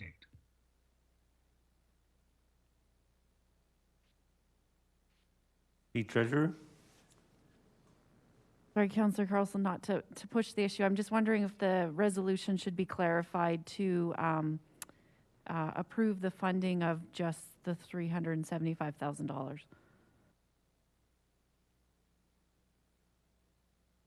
I will rely on other people to weigh in. This was the recommendation from committee. If the city treasurer thinks it needs to be changed, that she could make that recommendation. Deputy Mayor Miyashiro. Thank you, Mr. Chairman. We're in debate now. I think people are asking questions. Councillor Carlson began to explain the resolution, and I think we're at the question period. Our city treasurer has been asking questions, so okay, thank you. Any further questions from council? I have one, Mayor Spearman. Councillor Higgin, go ahead. Yes, so So that just opened up a question for me when the city treasurer mentioned about changing this resolution. If we have already approved this amount, why would we be approving it again today? If I can, Your Worship. Go ahead. We're not really asking you to reapprove. The referral motion was, pardon me, was made to committee for their recommendations. And what's in front of you today is what we're recommending. That we continue to do the work within the $375,000 budget that council has already approved. This is just closing the loop. But if that's... This is closing the loop with council because they made a request for a recommendation, and this is our recommendation. Okay, I muddies it a little more then, because again, I'm still not understanding why there'd be a request for that amount if we are just continuing forward, as you indicated at the beginning of your explanation on this, and yet we're changing it to 375. Councillor Higgin, there is no request for any amount. Okay, so I thought the city recommendation, treasurer just put an amount there. the recommendation is that we continue our work within the $375,000 budget. Okay, that's not what the resolution says. City treasurer? That was just going to be my recommendation, that we add to the end of that resolution within the approved budget of $375,000. That just clarifies that the my only ask for clarification was about the 6.8 million, and because currently the approved CIP includes the 375,000 plus the 6.8. So I was just asking for clarification. Sorry, I might have made that worse. Yep. And so the city treasurer's asking that you specify. I will ask a question, Councillor Carlson, and say, what do the words update the project estimate, including site requirements for a traditional performing arts center? What do those words mean? Thank you, Your Worship. The project estimate, I believe, because it was crafted 4 years ago for CIP based on previous studies, we have now done much more work to identify the possible costs. Moving forward, we needed to know whether we were looking at a traditional performing arts center or a non-traditional performing arts center. Council had that presentation, so I think I'm trusting you're all familiar with what I'm talking about there. We've now, the community and the steering committee has moved forward with the traditional performing arts center. So going forward, we'd be able to update the project estimate from the original CIP from 4 years ago, and also determine, because now we know the size and scope of the building, we'd be able to finalize the site requirements, so we'd know where such a performing arts center could be situated. Thank you. So directing within the existing dollars to finalize the business plan and update the project estimate up to the remaining dollars available, which was what, 375,000? Yes, Your Worship, and we did spend 228 of those. We have 147,000 remaining. We are very confident that we can complete all this work within that budget. And what would be the timeline for completion? We're hoping to be able to do that as quickly as possible to inform the upcoming CIP. Okay, thank you. So City Treasurer suggested adding, for clarification, the words up to 375,000 in total. Is that correct? Yeah, or within the approved budget, I believe it was. Okay, and that has now been amended and reflected on the screen procedurally. Do you own and accept that amendment? I have no problem with that amendment, Your Worship, if it adds clarity to folks that we are still working within our approved budget of 375. Okay, thank you. Does anyone else have any questions? Acting Mayor Higgin?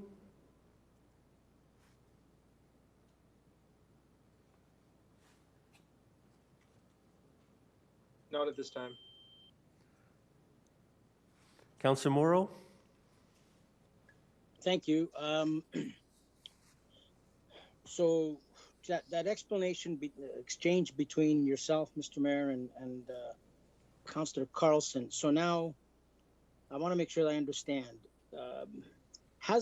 When we approved the existing CIP that our treasurer was referring to, based on what we did then and the numbers that we approved then in the existing CIP, am I hearing and am I sensing that the scope of this project has changed or could possibly change? I'll ask Councillor Carlson to answer that question. I don't believe so, Councillor Morrow. I guess the reassurance is that we will finish the work within our previously approved budget. We're not really changing the scope of work. What we are trying to give some comfort to council is that we are not going to spend money foolishly. We're not going to throw money away that is not better positioning ourselves for moving forward. What we're telling you here is our recommendation is that let the steering committee continue their work on the project estimate, the business plan, and the site requirements within the 375, and that's all we're asking for. Okay, let me ask this again. So the scope, what I put my hand up during the CIP, or what council put their hand up when we approved the CIP, we must have had in mind, or at that time, some pretty detailed information about the Performing Arts Center. My question is, today, are those details of the Performing Arts Center project different than the Performing Arts Center when we approved this in the current CIP? I believe that's what updating the project estimate and the site requirements and the business plan will identify. It's just, it'll basically confirm or not confirm, I guess, those requirements. Thank you. Any further questions from council? I have one, Mayor Spearman. Go ahead.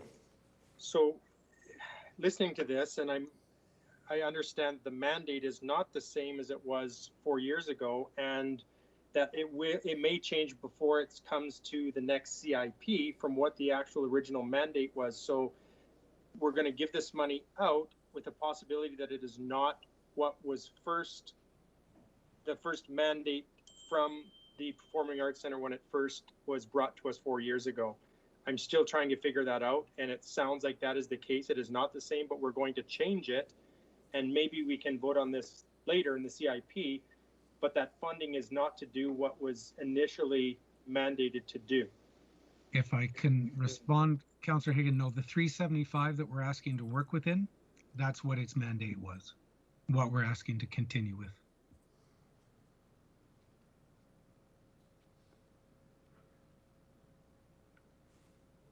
Thank you. Our recommendation is that we, the committee, continue that work.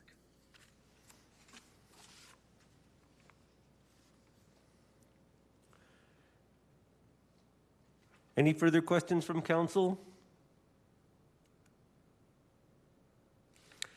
Not, we'll move on to debate. Councillor Carlson? Thank you, Worship. I think I mostly did my opening as the preamble. Basically, and I appreciate the questions from council. The request from the committee is to move forward within the approved budget of 375. We still have a chunk of that left. I believe, sorry, my screen just shut off. I believe it's about between 140 and $150,000. Our goal is to be able to complete that work so that council has all the best information they can have before moving forward with the next round of capital improvement program deliberations.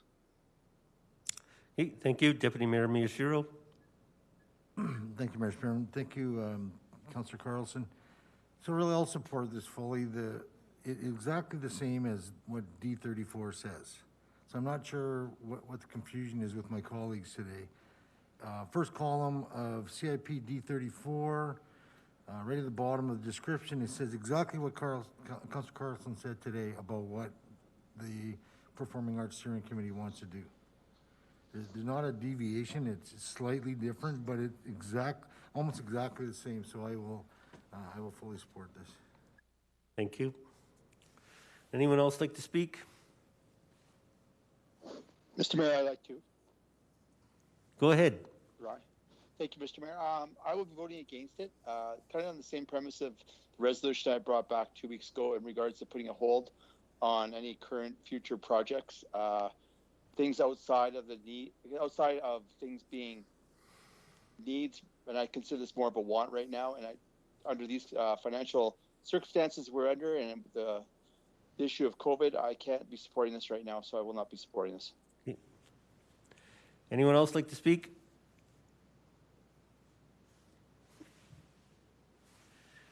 Okay, do we do a roll call vote?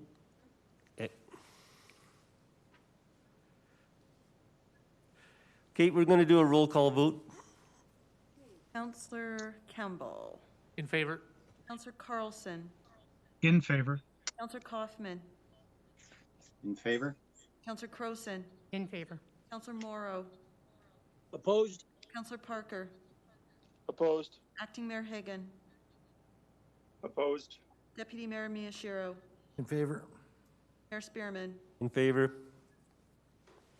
6-3. Okay, that motion carries 6-3. Thank you. Move on to 5.1. Sorry. 5.2. I have a submission from Councillor Crowson, Development-Based Incentive Program, City of Lethbridge as part of economic recovery efforts. Be it resolved that City Council approve the development-based program as part of the economic recovery efforts for the business owners and investors. And further be it resolved that the following City Council policies be amended as provided in attachments 2-6. CC 45, Real Estate Sales and Leases. CC 49, Affordable Social Housing Capital Project Grant. CC 52, Urban Core Housing Incentive Program. CC 53, Targeted Redevelopment Incentive Program. CC 61, Urban Core Property Improvement Grant Program. And further be it resolved that the following new council policy, as provided in attachment 7, be approved. CC 64, Industrial Municipal Tax Incentive. And further be it resolved that the incentive funding allocation be approved as indicated in the table, in the motion. Councillor Crowson. Thank you, Mayor Spearman. We had a presentation on this a couple of weeks ago. This is development-based incentives that has been brought forward from the Recovery Committee. There are 5 programs here that already exist that have been redeveloped in nature or in response to our present situation, and there's one new one. And these have been redeveloped and created in conversation with community groups. We were asked to postpone this because some of my colleagues wanted to discuss this with members of the public. But one of the things we need to know is that these are supporting local businesses and investors. But through supporting local businesses, they will also support the employees of those businesses. And we know that maintaining employment will be something essential to getting us through this recession. We also know from our housing strategy and from the work we've done in housing how incredibly important it is for the well-being of our community to have housing built and to have housing supports, and that will be here as well. And this will overall support the local economy. And so we have here these 6 development-based incentives that will support the community going ahead, and I will leave it open for questions or debate. Councillor Coffman. Thank you, Mayor Spearman. I actually just wanted to propose an amendment to this. I'd like a and further be it resolved in here, and further be it resolved that the city manager report to council no later than May 31st, 2021, the, I'm searching for the word here, the effects or the uptake, somebody help me with the language here, regarding each of these policies. Basically, a report back in approximately 6 months to update City Council and the community as to who has been participating in these programs and their success. Second that. Okay, your amendment's been seconded by Councillor Crowson, who moved the original motion. We'll deal with the amendment. Did we get all those words written down? I'm hoping somebody So can fill in what my brain is basically, missing. what Councillor Coffman has proposed is that the city manager report back within 6 months on the effectiveness of these incentive programs and the uptake. Thank you. That's exactly what I said. Thank you, Mayor Spearman. Okay, debate on the amendment. I see none. Okay. To open, if I can, Mayor Spearman, Go ahead. while Ryan is doing yeoman service there, typing it up on the board. Just the fact that we can put these programs out there, we do need the reporting mechanism back to see what sort of success we're having in the community, to understand if we need to tweak things, if we need to change things, if we need to be amending dollar figures or removing policies from this suite. So it's very much about making certain that we are following what it is that we've approved here. I have a question. Councillor Carlson? Thank you, Your Worship. Is 6 months enough to validate the effectiveness? Some of these may not have any uptake within the next 6 months. I'm just wondering if maybe I'm getting nods of agreement from Mr. Kelly that 6 months would be sufficient time for such an amendment. Okay, thank you. So we've updated these incentives largely in response to COVID to try and stimulate the economy. And if nothing happens within 6 months, we better take another look at them.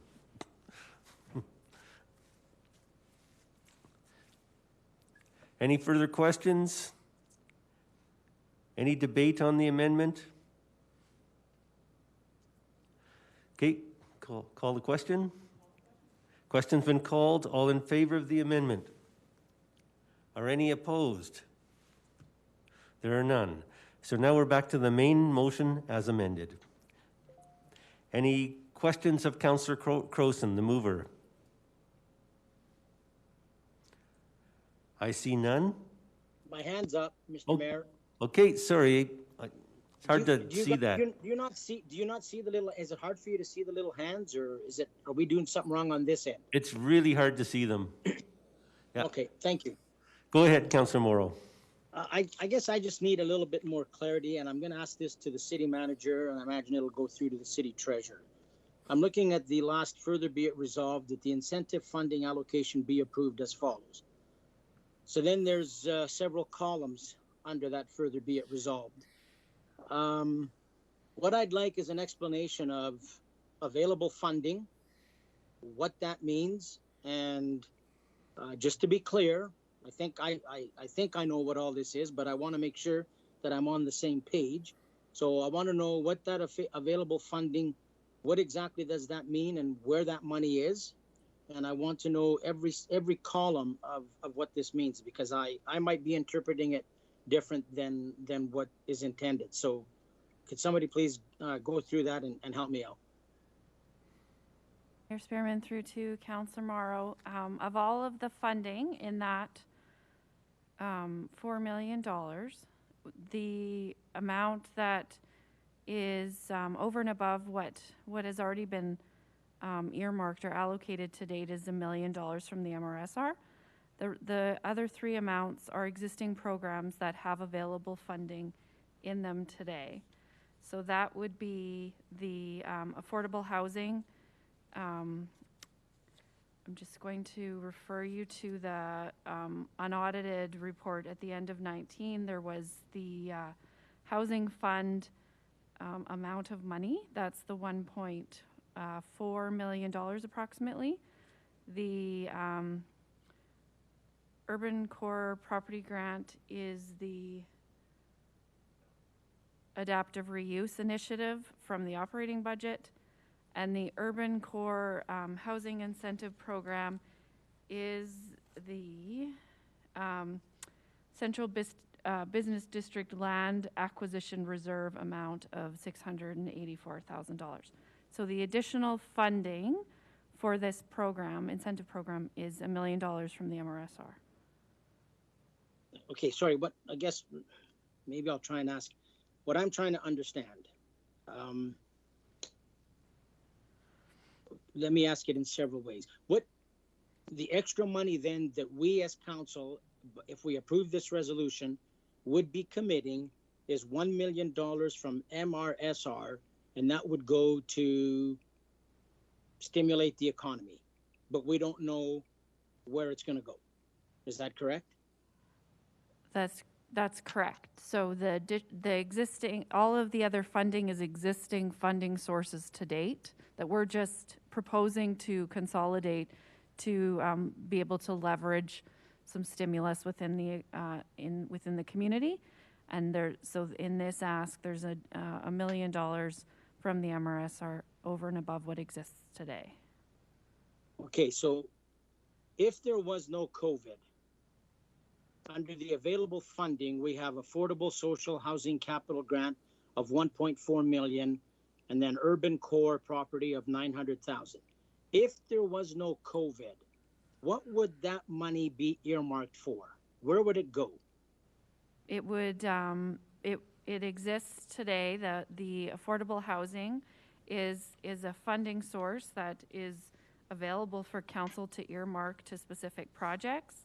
It exists today, and under this program, it exists available for project allocation. The adaptive reuse is a program that exists today that we're just trying to leverage in a different way to help to stimulate the economy. And then the urban core housing incentive also is a reserve that exists today that again, we're just trying to leverage in a different way to help stimulate the economy. Yeah, maybe I'm not asking my questions. So let's pick one at a time. The 1.4 of affordable social housing capital grant. If I go over, I see where it says total funding and then it says notes, hold existing funding. So this is telling me that without COVID, we have $1.4 million that would go to affordable social housing. Now, because of COVID, are we suggesting that this 1.4 million still go to affordable and social housing? Within the or is it going elsewhere? No, it's not going elsewhere. The policies that have been brought forward for City Council, Councillor Morrow, have been revised or slightly tweaked to provide more opportunity for supports in the community.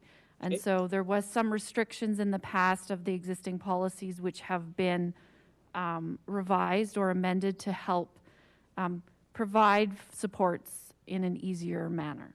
May I just add, Councillor Morrow, we took a grant that exists and we cut the red tape that makes it easier for people to use. Yeah, okay. And if I may, just the transfer from downtown, I see that under urban core property, 900,000 hold existing funding, transfer form downtown. What does that mean?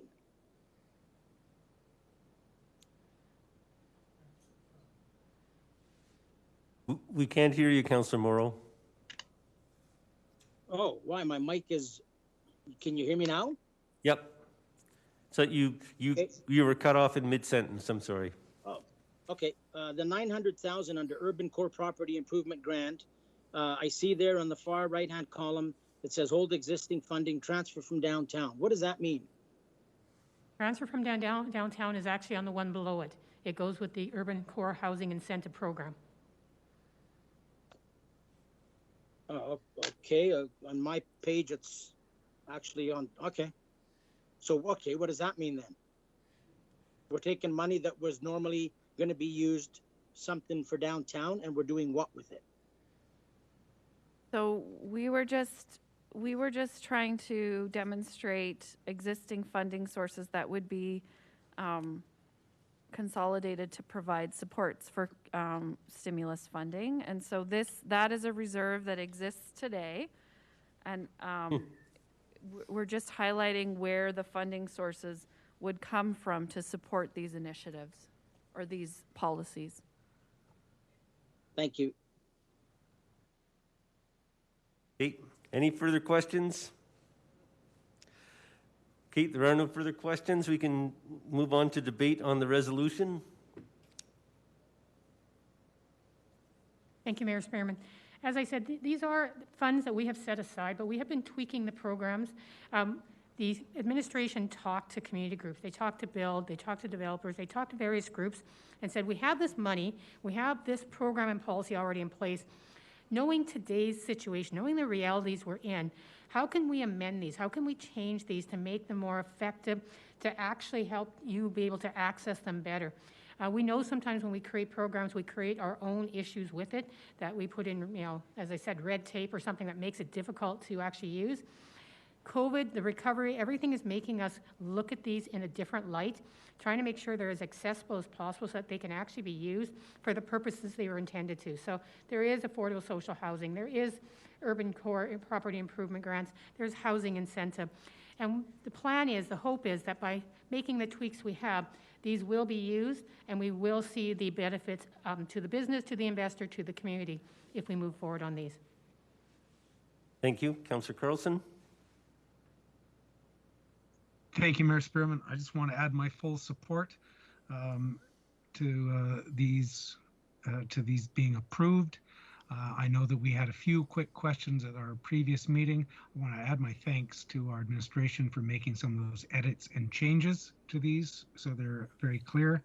And just that I support these. I know that we had some long-term strategies, but COVID has changed everything. I really appreciate that through Recovery Lethbridge Committee, we've reacted, we've listened, and we're trying to make some changes so that we can see some palpable results in our community sooner rather than later. So I had my full support.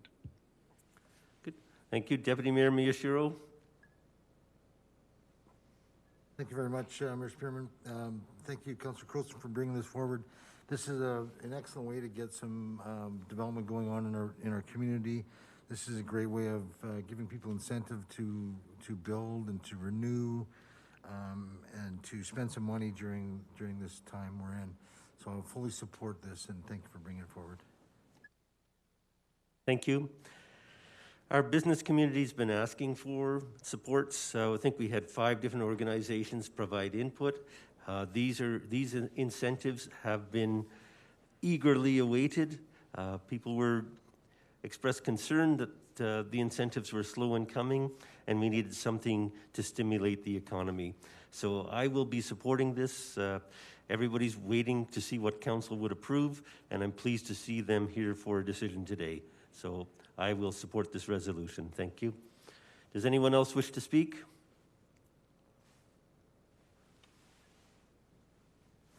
I'll ask Councillor Crowson to close. I'll simply call the question. Call the question. All in favor? Are any opposed? It's unanimous. Thank you. We'll move on to 5.3.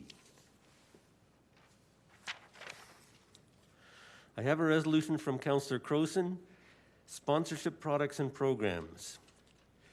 Be it resolved that Council direct administration to contact the sponsors and licenses of programs and products for the NMAX and recreation and culture. And further, that adjustments be made to accommodate for losses incurred because of COVID-19 to sponsors and licensees.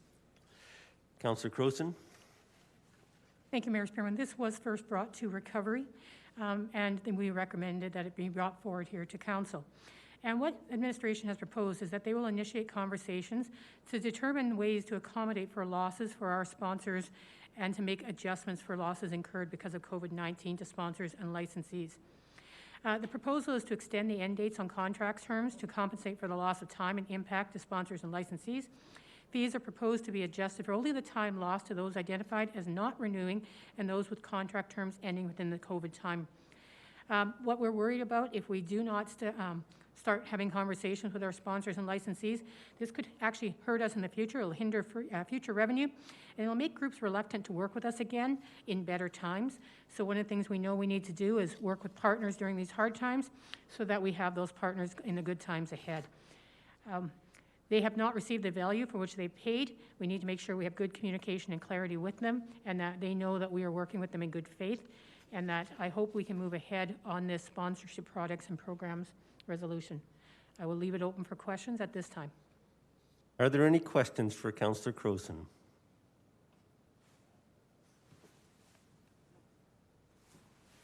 We see none. I'll take that as my opening. Okay. We're on to debate. Any debate?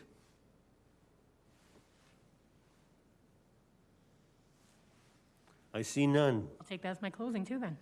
Okay. Question has been called. All in favor? Any opposed? There are none. Okay, it's now almost 4 o'clock. We have a public hearing scheduled. Submission 6.1 has been withdrawn from the agenda, so after the public hearing, we will be dealing with 6.2. So we'll take a break now and get ready for the public hearing.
Madam Clerk, I'm assuming all of us online are just to stay here, which looks like what we're doing. Councillor Coffman, yes, you can just stay on that Teams link.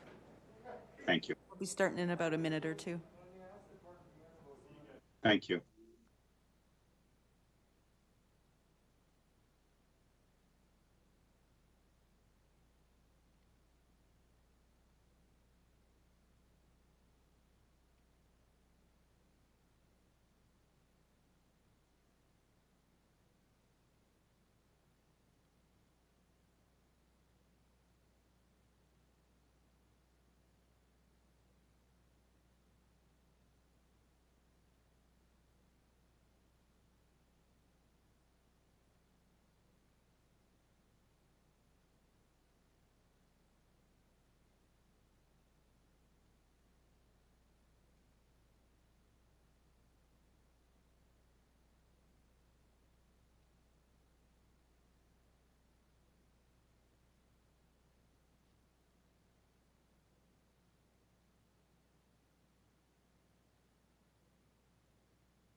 I call a public hearing for bylaw 6245, land use bylaw amendment re 3419 Parkside Drive South, 3417 Parkside Drive South, and 625 34th Street South, known as Exhibition Park. The procedure for this hearing will be: we will begin by calling upon Tyson Boylan, Senior Community Planner, to provide the background to the case. Those else who wish to speak on this bylaw will then be called upon. We will ask 3 times if there is anybody else who wishes to make a presentation. City Council will then have the opportunity to ask questions of any of the presenters. The hearing will then be closed. Consideration of second and third reading will be made by City Council immediately following the public hearing. I now call upon Mr. Tyson Boylan to provide the background to the case. Mr. Boylan? Thank you, Your Worship and members of Council. This is bylaw 6245. It's a proposed land use bylaw amendment for the ongoing development of Exhibition Park. So my presentation will follow the format that is outlined above, beginning with the background information. We will then provide an evaluation of the proposal and give our department's recommendation on the rezoning. So the applicant is Exhibition Park, who will be giving a brief presentation after I'm done. The applicant wishes to rezone the caption parcels to allow for a new agri-food hub, an event center, and other potential long-term future development opportunities on the site. To do this, the parcels are being rezoned from a number of land use districts to one new single DC district. So the application area is located on the south side of the city near Henderson Lake, as I'm sure that we all know. And as you can see in this more detailed map shown in green, the site is located east of Henderson Lake between Parkside Drive and South Parkside Drive. The Henderson Lake and Glendale residential areas are to the north, and Lakeview is located to the south.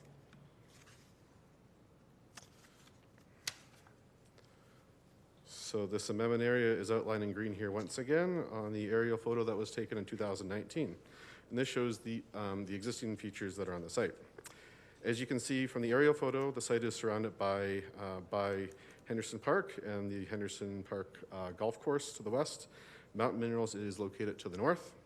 Adjacent to the east is the CPR Montana rail line and 43rd Street South, which are both major transportation corridors within the city.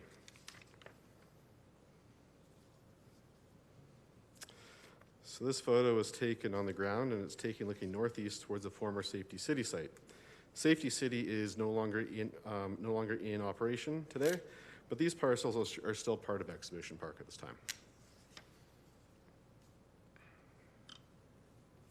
This photo is taken looking southeast from Parkside Drive South toward the current Exhibition Park lands.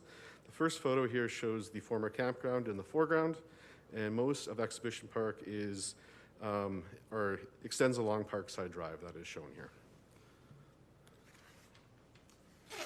So listed here are the relevant planning documents to the proposed rezoning today.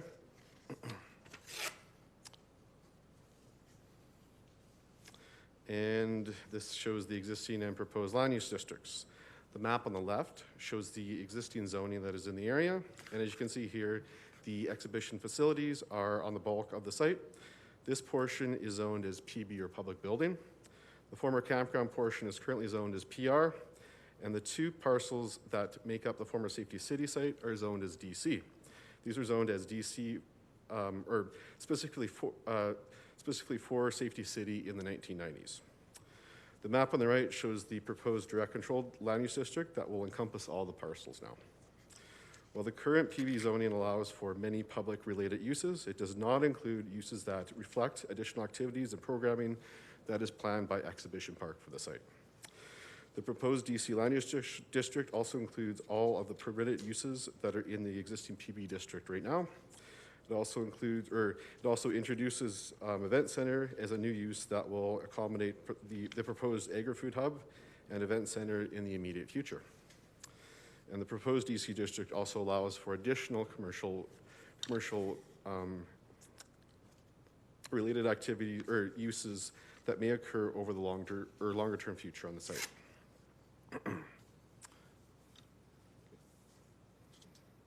So the application was evaluated in terms of different planning documents, including the South Saskatchewan Regional Plan and the city's MDP, and it fulfills these. The proposed DC district also includes requirements for a utility servicing plan and traffic impact assessment, or TIA, to be completed prior to development occurring to ensure that it can be accommodated from an infrastructure point of view. And for notification, mailers were sent out to the owners of the parcels in the green hatched areas that are shown above. The adjacent owner in the county and Lethbridge County staff were also sent notification as the IDP requires. The Lethbridge County expressed no concerns about this rezoning. Ads also appeared in the Lethbridge Herald and on the city's website, and the applicant also conducted their own public consultation on October 19th at Heritage Hall. As of today, I've received no inquiries about this proposed rezoning myself. So in conclusion, bylaw 6245 is compliant with all existing statutory plans for the area, and it is our recommendation that City Council approve bylaw 6245. Thank you. Thank you, Mr. Boylan. I now call upon Mr. Mike Workington and Mr. Bruce Galtz to make a presentation.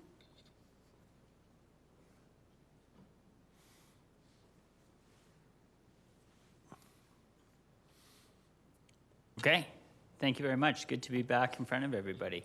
Obviously, I'm here with the president of our board of directors, Bruce Galtz. I'd also like to acknowledge and thank the City of Lethbridge administration, specifically Tyson Boland, Abby Slovak, and Michael Kelly, who have delivered an exceptional concierge service to this point for us and have been with us side by side as we've moved through this process. And lastly, I'd also like to acknowledge our partners at Rocky Mountain Turf Club that are in the room here today. Okay. Sorry, that's pretty small. I apologize. As Tyson alluded to, this is an amalgamation of 3 parcels of land that currently exist in our existing site lease with the City of Lethbridge to make up the entire 72-acre parcel. We did hold a public open house on October 19th. It actually gave us a really good opportunity to test our new social distancing and COVID protocols for major events. In addition to the letters that went out from the City of Lethbridge, we sent 585 local mailers to our neighbors of our organization, stretched a little further into those neighborhoods, specifically areas where we know we have challenges around some of our major events. We had 42 people in attendance. The majority of them were from the land to the north, from the Lee side and the Dieppe neighborhoods and Parkside Drive South. We did have probably about a third of the room that were trades and contractors looking for potential bids on the facility build itself. The majority of the concern in the room came 4 or 5 people who did express concern, had it around parking in the neighborhood, specific around whoop-up days. The majority of those concerns were alleviated when we mentioned the addition of new parking spots on site. The traffic, and they were also very interested in the traffic impact assessment. Both the traffic impact assessment as well as the parking layout plan are being completed for the end of the month of November by MP Engineering here in town. There were two or three individuals who brought up the fact that the Mountain Minerals or Secure Energy site immediately to the north is for sale and should be considered part of the parcel for this project. We noted that as feedback. There was one individual who did mention the potential a potential railway crossing and public service road coming in from the east from WT Hill. Again, noted. And then there were a few individuals who talked about the impact of the traffic moving, the speed limit moving from 50 to 30 around the park. We indicated that was not an expressed interest from us as part of this project. Next slide, please. A reminder of the timeline. We're here on November 2nd. We do anticipate the traffic impact assessment, the utilities assessment, as well as the parking analysis to be completed by November, and we hope to have our development permit application in ahead of Christmas break.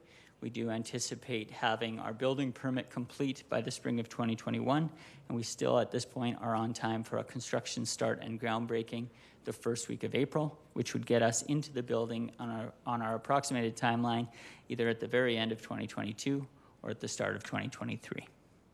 Next one.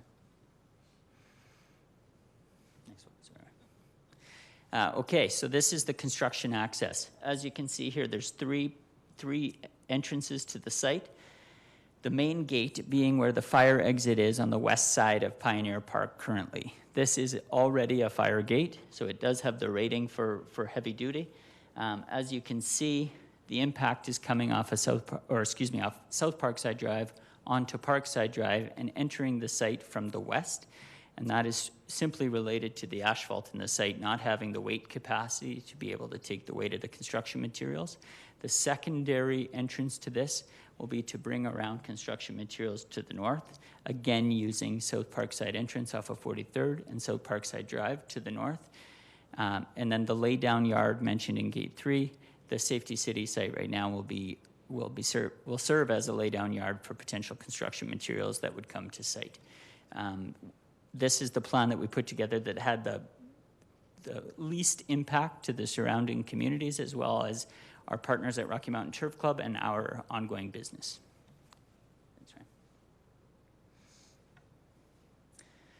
right. We put this slide in here as it was part of our open house to show the integration with the neighborhood and the multiple, and how this integrates with the neighborhoods to both the north, the south, as well as the overall amenity plan of Henderson Lake Park, just as an overview slide. Thank you. And then lastly, the imagery of the building signage. So as part of the rezoning bylaw, this is fascia signing that is less than 15% of the side of the building facing that it is on. These will be backlit signs, none of which will be facing directly at residential properties. There will be one on the north face of the building that you can see there, one on the west face facing Henderson Lake, and one on the south face of the building. And that is all I have. Thank you very much. Thank you, Mr. Morkenton. I'll now call upon Mr. Max Gibb.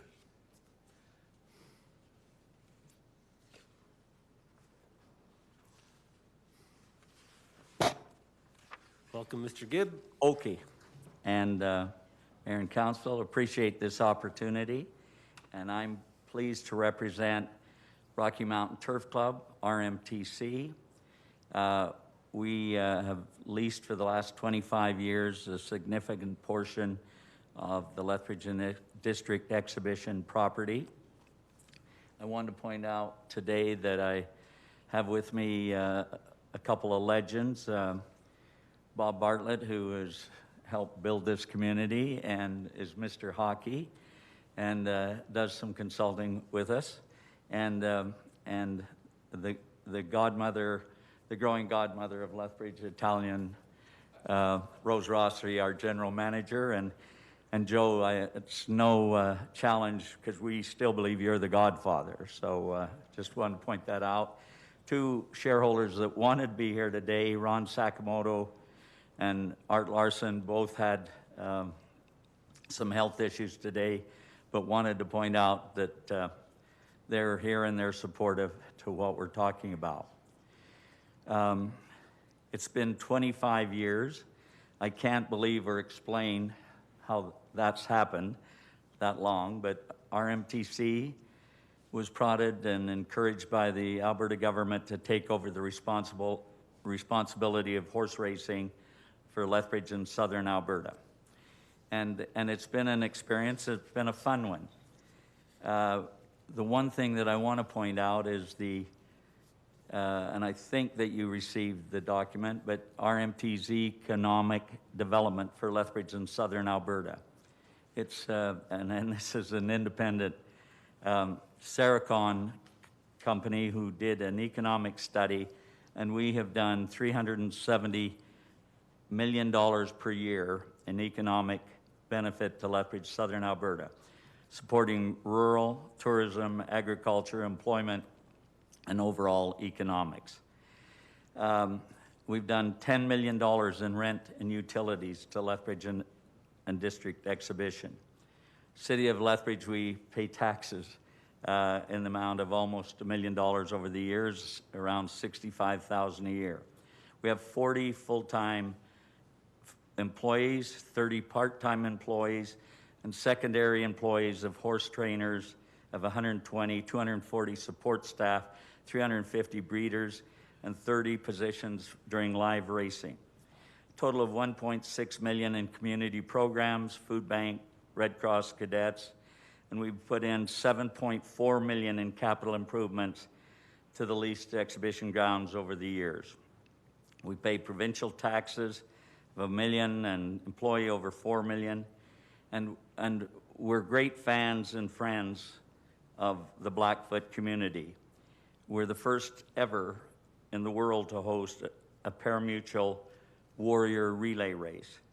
We have semi-annual powwows, warrior relay races, and we were to host 2 Canadian Indian Rodeo Championships, but they've been postponed at least this year for the Canadian Indian Rodeo. It's interesting that 25% of our trainers and horse owners are members of the Blackfoot community.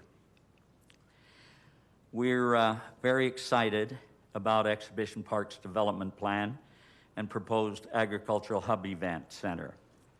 We attended the open house hosted by the city and the exhibition park, and city staff and exhibition staff were very helpful in explaining the project and proposed positive economic benefits of the community. As longtime partners of the property, we want to go on record as supporting the development and the City of Lethbridge's rezoning bylaw. We've had a long association with Exhibition Park and our desire to continue our leased operations for the foreseeable future. By the way, it was an agonizing decision for us to resume operations after following a nearly 4-month required shutdown as a result of the pandemic. We did reopen based on our commitment to the overall community, the equestrian horse racing industry, and our understanding that negotiations on our proposed lease extension with the exhibition would be assured. Our one concern is with rezoning is that we have comfortable that horse racing will be sustained there and that we will be comfortable with the lease arrangements. Just want to point out, and I'm sure it's not a surprise to any of you, the virus has and is creating a significant challenge for many, many businesses, and we're of no exception. Every month whether we're opened, our doors are open or not, we're committed to $125,000 every month, not including our hourly staff. Being closed for 4 months is $500,000. We're now open. Revenues are better than we expected, but our business is down 30%. It's been affected. And we had to close some things like catering, special events, entertainment. And by the way, City, you can't have your Christmas dinner at our place this year. At the start of the mandated close down, we had to let 40 full-time people go, 30 part-time. Most now are back working. We seriously debated whether to reopen.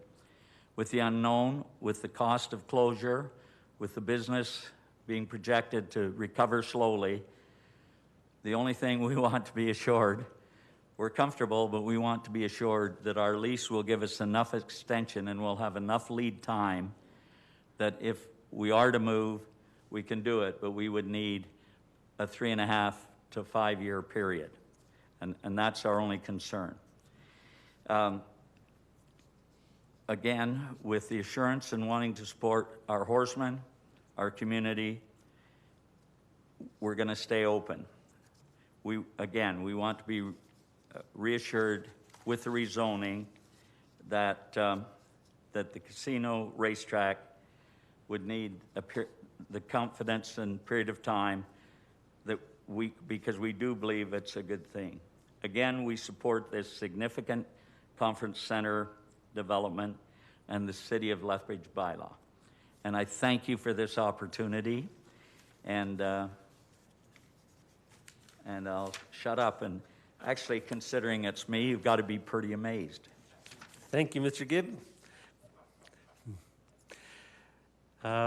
Is there any member of the public that wishes to make a presentation on this matter? For a second time, is there any member of the public that wishes to make a presentation on this matter?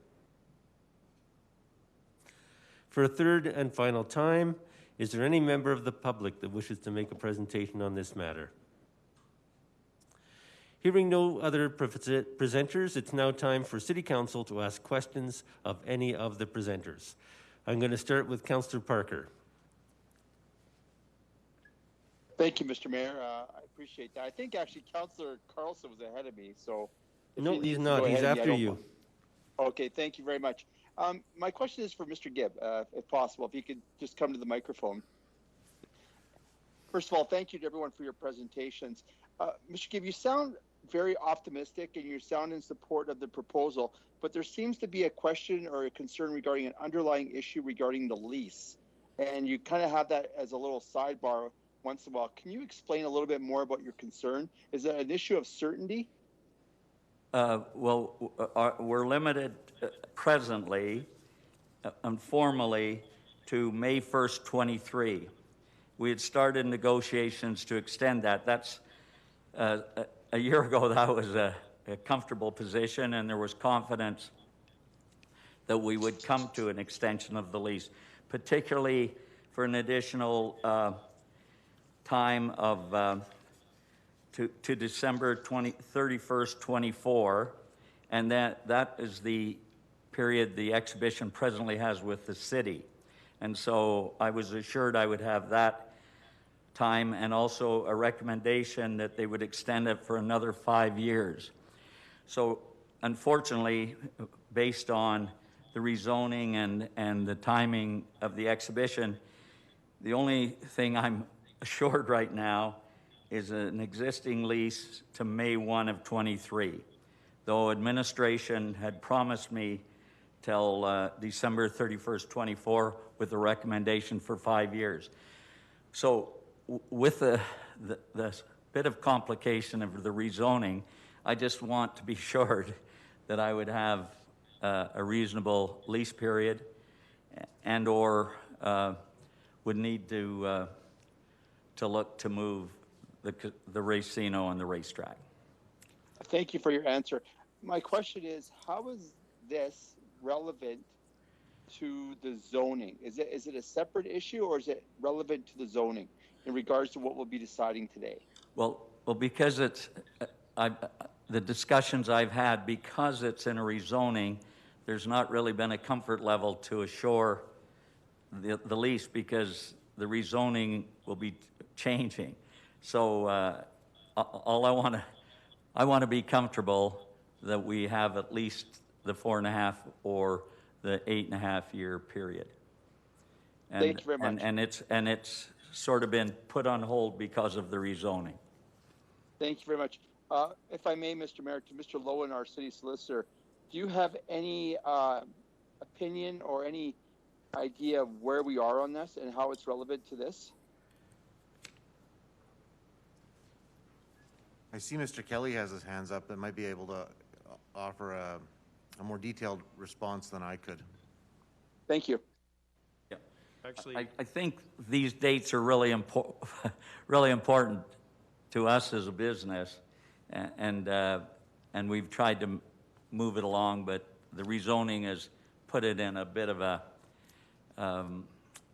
treading water situation. Thank you, Mr. Gibb. Mr. Kelly, would you like to respond? Yeah, Your Worship, to Councillor Parker. First of all, the sublease is the authority of the exhibition park. The lease that we have for all the lands is to Exhibition Park. They in turn have the ability to sublease to other entities, and that is in fact what has happened in the past and will hopefully continue in the future. As Mr. Gibb has pointed out, because we're in a period of debating land use for this city council is until the land use is confirmed, I would suspect that Exhibition Park would want to make sure, and also Rocky Mountain Turf Club, that there's a certainty that the land uses have been confirmed and get approved in the bylaw that's in front of you today, and then they'll continue on with their negotiation for an extension of the lease. Thank you, Mr. Kelly. Thank you. Thank you, Mr. Mayor. Councillor Carlson? Sorry, Your Worship, I put my hand down because Councillor Parker did ask my question. I think what I heard was Mr. Gibb asking that this land use rezoning will in no way impact the current operations of RMTC and wouldn't interfere with the lease negotiations. Is that correct? That's correct. And assurances that we can have confidence and that we will have something in the near future with some timeline. So I'd just like to chime in, Mr. Mayor, just so we're clear as to what we're dealing with today. Today, we're dealing with the land use. The land use is a completely and distinct matter from the lease negotiations. We respect Mr. Gibbs' particular anxiety around certainty around the lease or his sublease. But the matter before council today is one of land use, and I can assure council that the land use does not impact his current lease, and in all due respect, it really doesn't affect the future status of a lease or a sublease either. So I think we should be clear about that. It's not to muddy the water.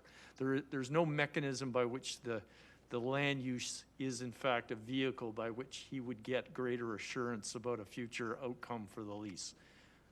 That is not the purpose of land use amendments that's before you today. And any decision on land use and zoning won't frustrate the lease either. Yeah. Okay. That's you. correct. Okay. Deputy Mayor Miyashiro. Thank you, Mr. Chairman, and thank you, everyone, for your presentations today. It's taken a long time to get to this point where you've looked at actual land use change. And I have to commend you on the work that's been done in the last couple of years to get to this point. My question is one of more personal interest, because I noticed in the illustration in your slideshow, you've taken out the dock and the sailboats. And I'm just wondering, does that mean you're not going to have a dock and sailboats anymore?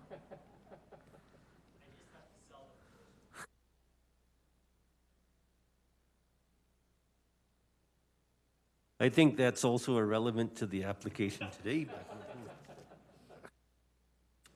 Are there any questions for any of the presenters relevant to the zoning application?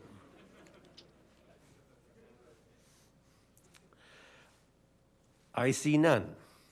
So we'll go on to the next public hearing. City Council may make a decision on bylaw 6245 later on today. We're now going to move on to bylaw 6249. I call to order the public hearing for bylaw 6249, the land use bylaw for amendment re 1101 and 1165 Abitibi Road West, the crossings. The procedure for this hearing will begin by calling upon Mr. Tyson Boylan, Senior Community Planner, to provide the background to the case. Those else who wish to speak on this bylaw will then be called upon. We will then ask 3 times if there is anybody else who wishes to make a presentation. City Council will then have the opportunity to ask questions of any of the presenters. The hearing will then be closed. Consideration of second and third reading will be made by City Council immediately following the public hearing. I now call upon Mr. Tyson Boylan to provide the background to the case. Thank you, Your Worship and members of the Council. This is bylaw 6249. It's a proposed rezoning for 2 parcels that are in the crossings. So my presentation will follow the same format of the previous presentation that I just gave. And the applicant this time is the City of Lethbridge, who are also the developer of the crossings. A representative from RELD is here today and will be speaking after I'm done. The applicant wishes to rezone the caption parcels to allow for a childcare facility on one parcel and a secondary suite on the other parcel. So the application is located at the extent of westerly development within the city, as shown with the red star above. And as you can see in this more detailed map shown in green, the site is located in the northwest corner of the crossings, to the northwest of the high schools. They are also located across the street from the new playground that was just opened a couple of weeks ago. And here's the amendment area outlined in green here once again on the 2019 air photo. This shows the two parcels in the middle of a field. However, the parcels have just been recently subdivided and road and utilities have just been constructed this year. Existing development in the crossing is seen here just to the east of the sites. So this photo is on the ground and it's looking northeast at 1165 Abitibi Road, which is the second parcel in from the corner here, behind the green electrical transformer. This is the parcel that's intended for the daycare.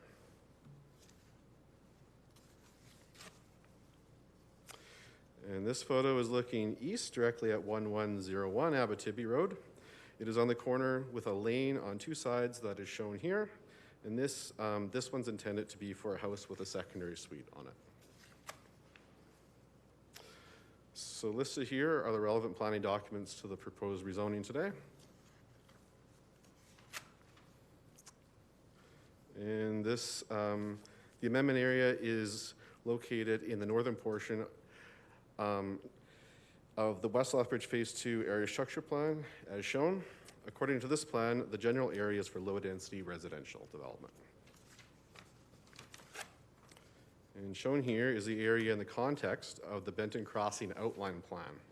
Again, according to this plan, the area is for low-density residential development as well.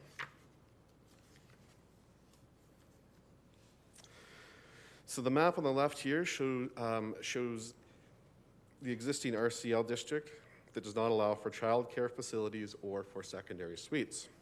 The map on the right shows the proposed RM districts that would allow these uses to be developed here.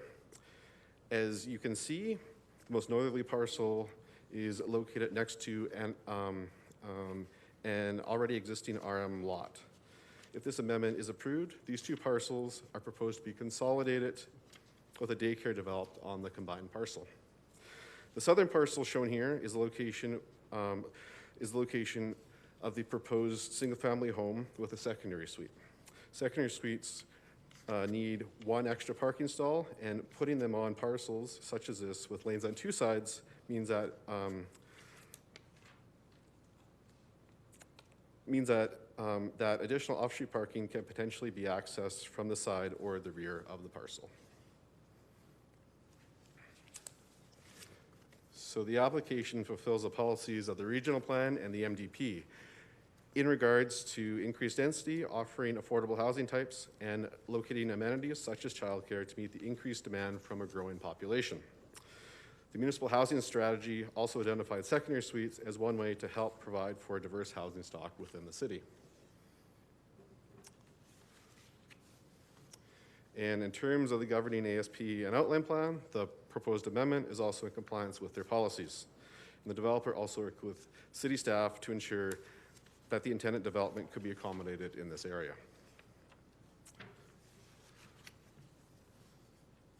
So for your notification, mailouts are sent out to the owners of the parcels shown on the green hatched areas above. Ads also appeared in the Lethbridge Herald and on the city's website. And as of today, I have received no inquiries about this. So in conclusion, bylaw 6249 is compliant with all existing statutory plans for the area. And it is our recommendation that City Council approve bylaw 6249. Thank you. Thank you, Mr. Boylan.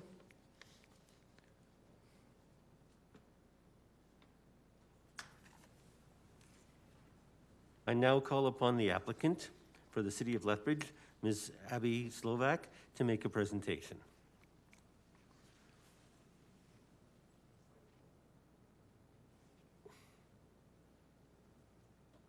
Good afternoon, Your Worship and members of Council. My name is Abby Slovak. I'm the Land Development Manager for Lethbridge Land.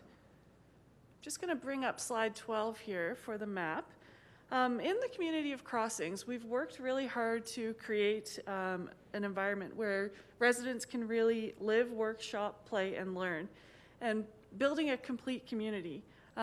We wanted to incorporate a childcare facility because we felt that was essential in that complete community. When looking at the neighborhood of Crossings, we looked through all the different phases to see where the best synergies with locating a childcare facility would be. And with a future school site and a brand new playground, just kitty corner to this site, we thought it was a great location. The lot itself, we strategically chose because once consolidated with the lot next to it, it will provide for ample space for the childcare building as well as outdoor play space for the children. And then also required on the site will be parking for staff. So we wanted to have a large lot. The rear lane also plays into being able to have that rear parking as well. The other additional item is that being on a corner lot, there are 2 streets for parents to be able to drop off their children. We wanted to make sure, right now the City of Lethbridge is the current landowner of the lots surrounding this area. There is one other landowner of a lot that is sold and developed, but we wanted to try to get ahead of the game here. We worked with our builders in the community, Cedar Ridge Homes and Van Arbor Homes, about which lots work the best and about letting them know and working with them on this so that when they're out marketing the homes and being able to sell them to potential buyers, they know that a child care facility will be there. There won't be any surprise, it'll be certain. We also wanted to include the additional suited lot in the south end of the plan area there to make up for the one that we will lose with the child care facility. So there'll be 2 suited lots in this neighborhood in total. Again, we wanted to ensure a good mix of housing surrounding this area. Thank you so much. Thank you. Is there any member of the public that wishes to make a presentation on this matter? For the second time, is there any member of the public that wishes to make a presentation on this matter? For the third and final time, is there any member of the public that wishes to make a presentation on this matter? Hearing no presenters, it's now time for City Council to ask questions of the presenters. Deputy Mayor Miyashiro. Thank you, Mayor Spearman. Can I speak to Ms. Slovak, I think? I just need clarification on the usage of 1165. That's the one that's going to be combined with the daycare? That's the one in the, is that the north end? Yeah, on the north end. So there's 2 lots existing. There would be 2 RMs together then? That Yes, would be there would. daycare and a house? Yeah, and they would be consolidated together to form one larger lot that would accommodate the daycare, the outdoor play space, and the needed parking for the facility. Any other questions for City Council?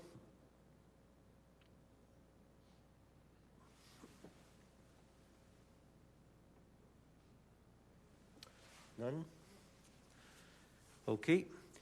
Hearing none, I now declare the public hearing closed. This matter may be decided later this afternoon following the public hearing.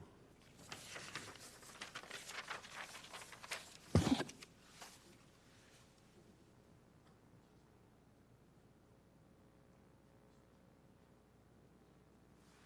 I think we go back to the City Council meeting. Okay, we're just going to go back to the City Council meeting, and do councillors stay online? Okay, thank you.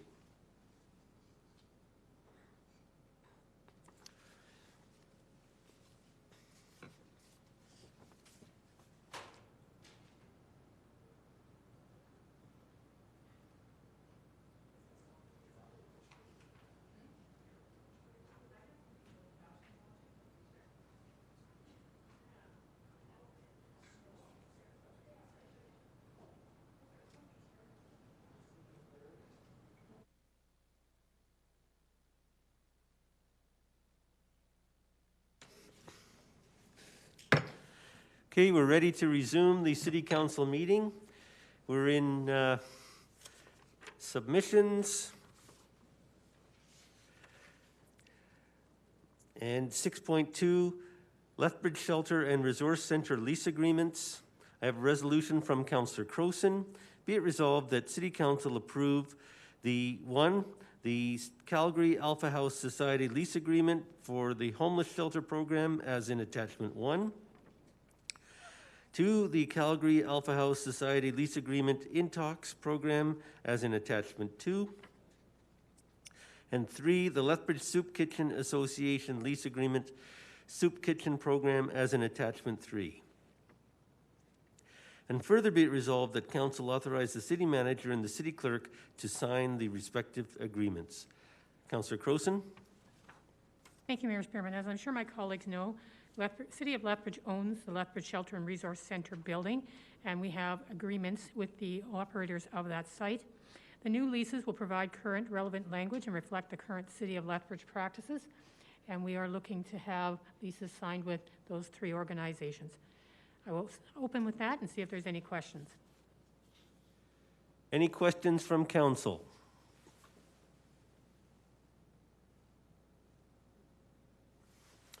I see none. I will use that as my opening. Any debate? There is none. I'll use that as my closing as well then. Okay, question's been called. All in favor? Are there any opposed? That motion carries unanimously. We'll move on to official business. I have a resolution from Councillor Crowson. Support for a national learning and care program. Whereas a well-designed national early learning and care program that is affordable, high quality, inclusive, and accessible will support families economically and support more women in joining and staying in the workforce. And whereas the COVID pandemic has shown how communities and families are negatively impacted when early learning and care is not accessible, inclusive, or affordable, and should make us strive to fix this problem on behalf of parents, families, and communities. Therefore, be it resolved that City Council request the Mayor to send a letter of support to the federal and provincial governments in support of a national early learning and care program that will be high quality, inclusive, affordable, and accessible, developed with a significant long-term sustained funding, and which will create a Canada-wide early learning and child care system. And further be it resolved that City Council requests the Mayor share the letter with our local Member of Parliament and local members of Legislative Assembly. And further be it resolved that City Council requests that the Mayor contact other mid-sized city mayors in Alberta to encourage them to also support a national early learning and care program with accompanying letters of support sent to the provincial and federal governments. Councillor Crowson. Thank you, Mayor Spearman. So this is being brought forward today. I've worked with several local groups and people on this because of the fundamental understanding that early child care and early learning and care programs are essential for families, and even more so at this time. Today we passed several resolutions that supported businesses and different groups during this recovery from the pandemic. This is looking at supporting families during these uncertain economic times. And this would be a letter of support to the provincial and federal governments, just letting them know why this would be important. One of the things that we know that these sorts of programs can actually help in poverty reduction. And unfortunately, we in Lethbridge are dealing with above provincial average poverty in our community and in our families. And this is an issue in Lethbridge, and this is one way that we could help address that, as we know that the COVID-19 and the pandemic are affecting the most vulnerable more of all. We also know that programs such as this, and we've seen this in other areas where it's been done, is an economic stimulus, and we definitely know that we could use this at this time. My colleagues might wonder if this is outside our jurisdiction. I'd first argue that promoting what is best for our residents is always part of our jurisdiction, but I've also seen quite a bit of work being done that there is some talk that one of the primary delivery mechanisms for such a program could be done through the cities. And as we saw earlier in our agenda, we have often been asked by the provincial government to deliver money through FCSS and other programs, and this may be part of our future job as well. So I think that it is important for cities to be involved in this. There is an incredible consequence of high cost and low affordability of childcare, and it is as much a social issue as it is an economic issue. We see low productivity for employers due to parents having to miss work. We see lost wages to parents. We see an inability for some parents to join the workforce and lost opportunities for further education. We know that this is absolutely vital, and it is important for anybody who can to be advocating that our provincial and federal governments work towards this. We also know that when there is good childcare, there's more disposable income for families, and that, of course, would also then support local businesses and local economy. National programs such as this are supported by the Canadian Chamber of Commerce because of the economic aspect of it, and we know many social groups are supporting this as well. Childcare is holding back entrepreneurs, and without childcare, people cannot open businesses and there is no recovery. This is an important issue, and I would ask my colleagues to support writing such a letter and letting the provincial and federal governments know that from a municipal level, from a provincial level, from a federal level, that this is a smart way to go. And I'll open it for questions. Councillor Crowson. Thank you, Mayor Spearman. Thank you, Councillor Crowson, for bringing this forward. I think it's a very important issue. And I realize that I think due to COVID, I think your intent is to act as speedily as possible. I don't want to put words in your mouth, but that was the intent I think I heard. But I think even outside of COVID, this is also a vital issue. I'm wondering if you'd be further interested in drafting a resolution to present to AUMA or FCM. I know we've just missed the window for AUMA, and I know FCM doesn't hit until June, but I'm curious if that's something you'd consider adding to this or bringing forward at a later date. We could do either. Certainly, I like that idea of advocating for it in various ways, because I believe there would be several municipalities who would be supporting this as well, because we know how the vulnerable of our communities have been affected by this, how families have been affected, and how important it is to get people back into the workplace. So whether we'd like to do it with this or at another time, I'd be agreeable to either, whatever the will of my colleagues is. Thank you. I guess would a friendly amendment that council or administration or yourself draft a resolution to submit to both AUMA and FCM? I'd be willing to draft such if that is the amendment that is passed. Certainly. So I propose that for be it resolved that a resolution be drafted to present to our colleagues at FCM and AUMA.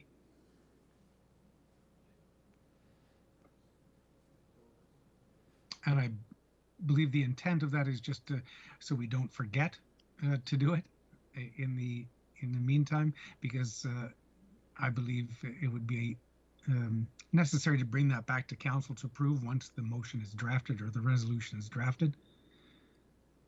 But this just puts it on our radar list to be done. Okay, that sounds like an amendment. Is there a seconder? Councillor Campbell. Okay. All in favor of the amendment? Any opposed? Okay, so now we'll go back to the original motion as amended. Any further questions? Councillor Crowson, you can submit a draft letter. Okay, thank you. I will work with various groups on drafting something. Yeah, if you want to work with Barb, my assistant, and we'll get that out ASAP. Oh, if it passes. Okay. Yeah. Okay. Okay. And, okay, on to debate. I will use that as my opening and say for closing. Okay, Councillor Carlson. Sorry, I meant to lower my hand, Your Worship. Councillor Miyashiro, Deputy Mayor Miyashiro. Support.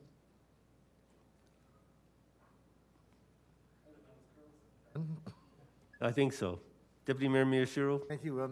Thank you to Councillor Crowson for bringing this forward. We heard with our helping organizations, COVID response group, as well as with our community recovery subcommittee, that childcare is a really important aspect of recovery and continuation of financial growth in a community.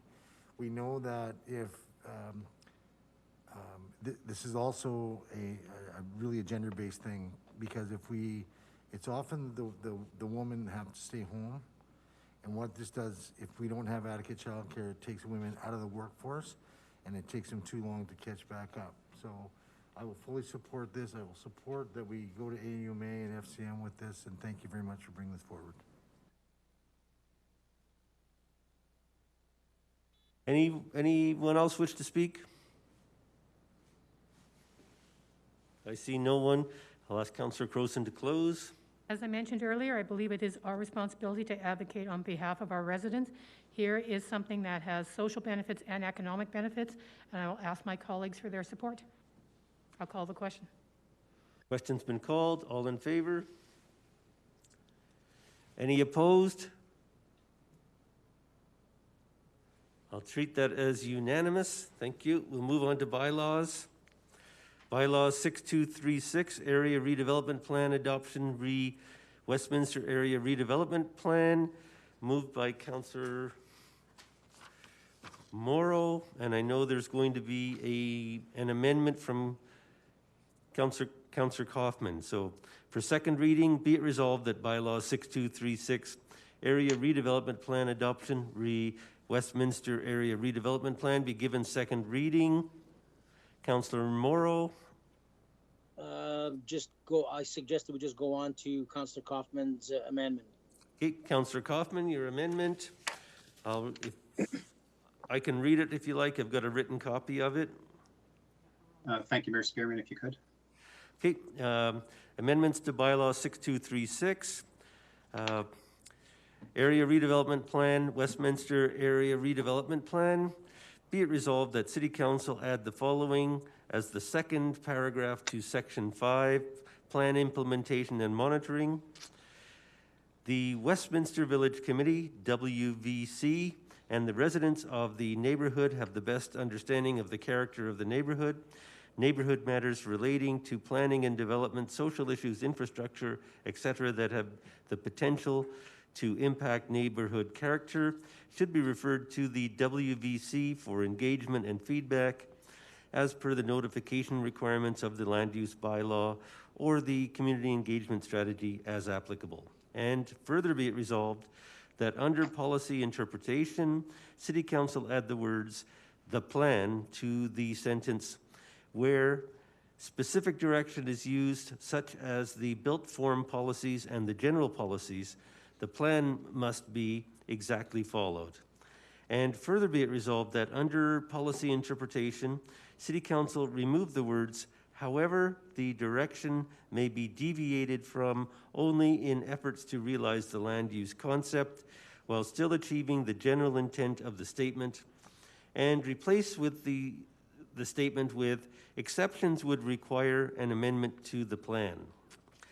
And further be it resolved that under plan monitoring, City Council delete the sentence "following each review, City Administration should amend the plan as necessary," and replace the sentence with "following each review, City Administration may provide City Council with data-supported recommendations to amend the plan as necessary." And further be it resolved that Map 4, existing house types, be updated to include all current non-compliant secondary suites, duplexes, and fourplexes. And further be it resolved that to ensure any proposed development is aligned with and properly reflects the land use concept, objectives, and policies outlined in the Westminster Area Redevelopment Plan, a development compliance checklist be added as an appendix.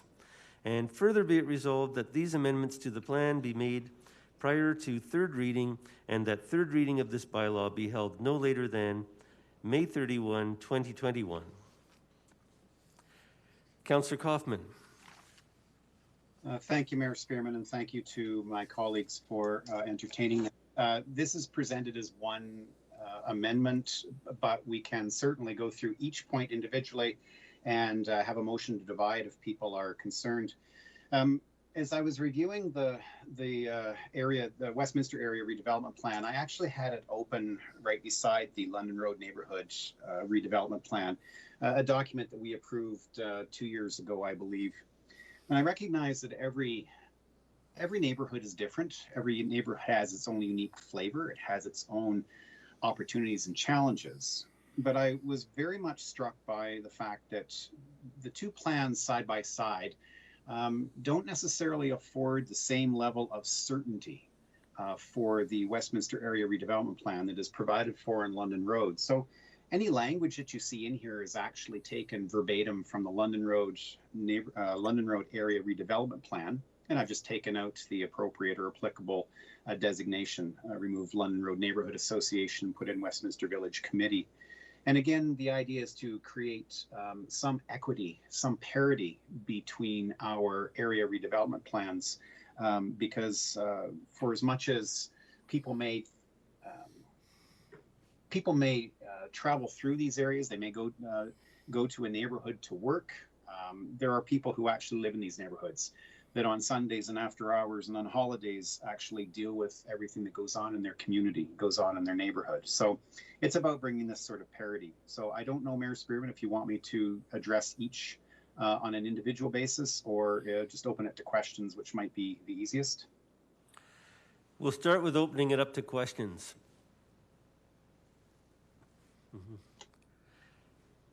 I have a question, but it's really for our planning department. And I see that we have a representative from planning with us today. I would ask through our city manager if our planning department sees any issues with what's being proposed in this amendment.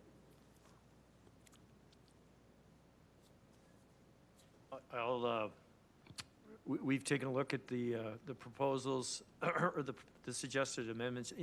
In general concept, actually, these are minor changes to the plan, and don't fundamentally change the intent of the plan. So, in general terms, no, we don't. The planning department, based on all the consultation that's occurred up to this date, would suggest that these are all reasonable amendments being suggested.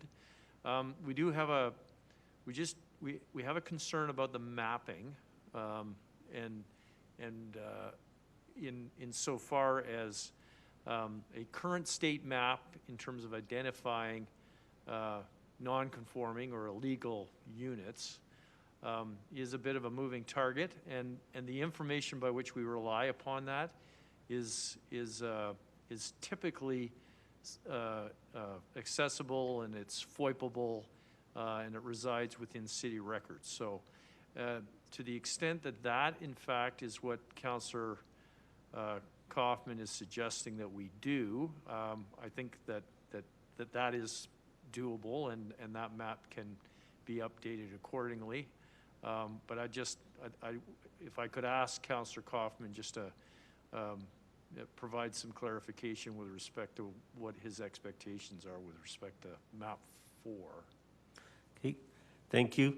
Councillor Coffman, did you hear the question about the mapping, that changes from time to time or could change from year to year?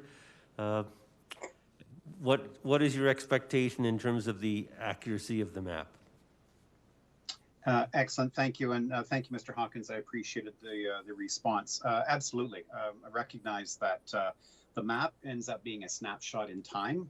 That time would be 2020 or 2021, and certainly I think it's always the intent of our departments as well as the community that if we have non-conforming or illegal residential dwellings of any sort, that they will be addressed in a very timely manner.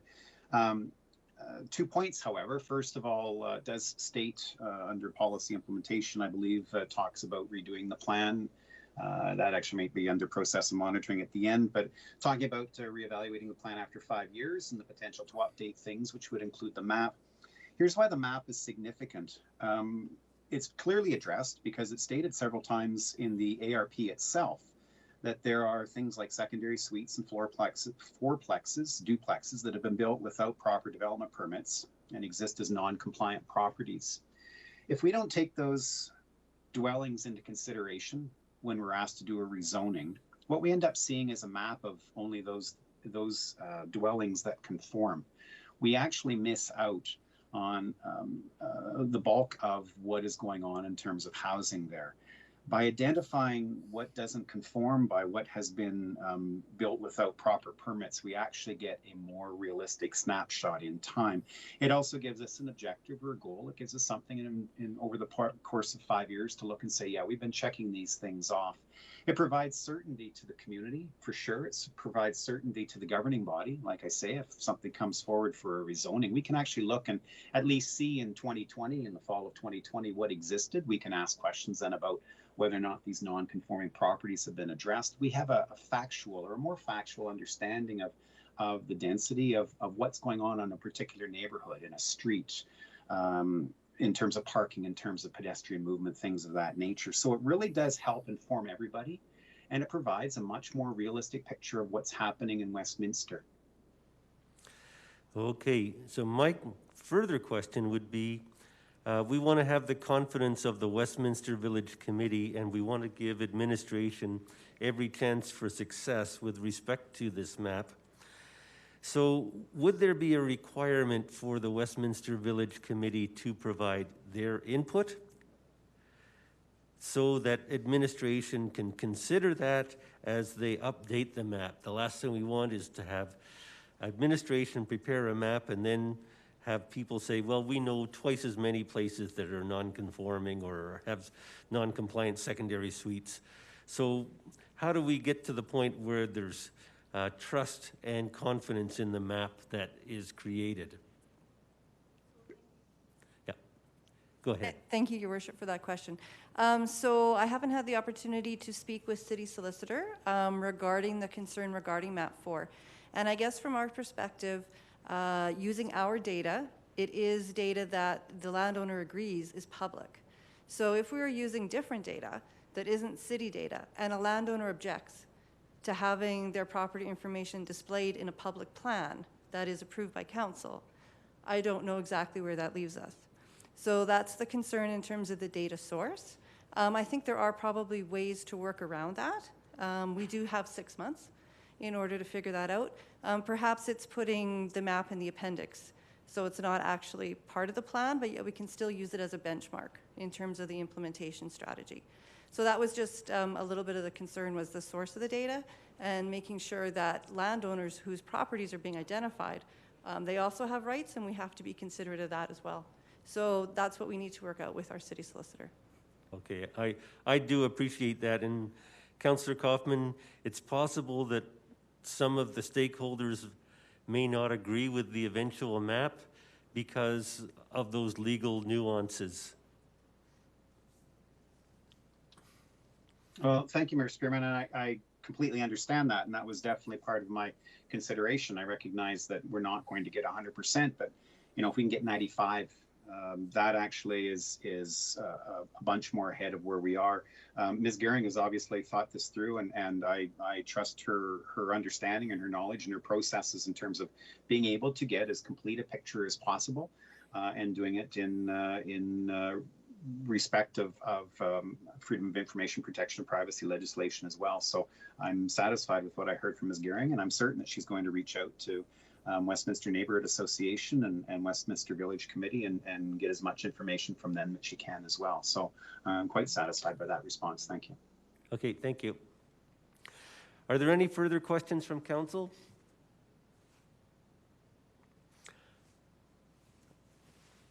There are no further questions on the amendment, Councillor Coffman.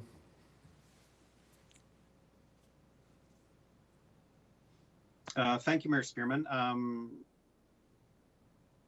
How would members of council like to proceed? Do they want to vote in a suite, or do they want them motion to divide? Do the whole thing. Councillor or Deputy Mayor Miyashiro says to consider the whole motion unless someone makes a motion to divide. So we'll go forward as one motion.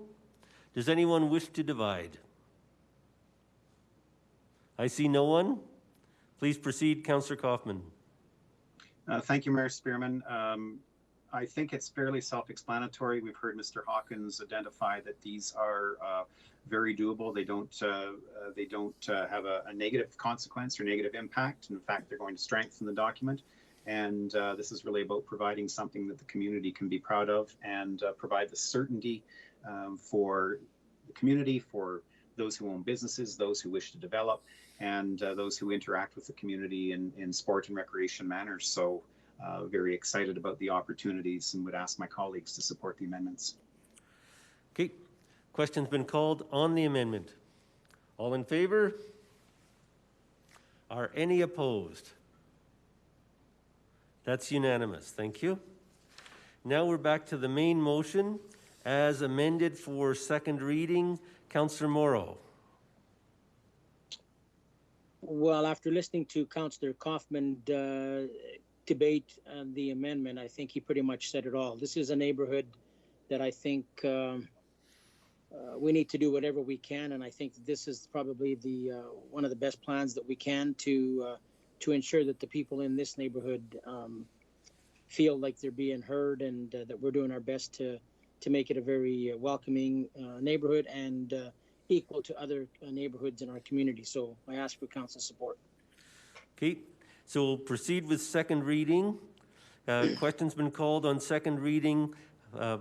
So be it resolved that bylaw 6236 as amended, area redevelopment plan, Westminster area redevelopment plan be given second reading. All in favor? Any opposed? Okay, second reading has passed.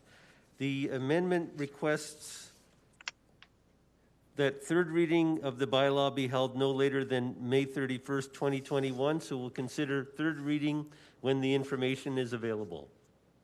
Is that correct? Okay, thank you.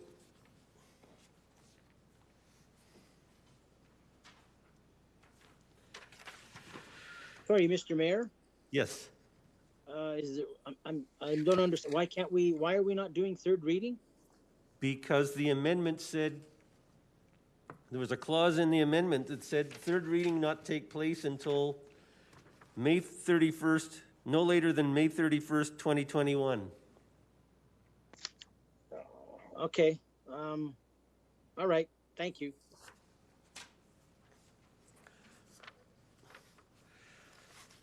Okay, now we'll move on to bylaw 6245. I have a motion from Councillor Parker.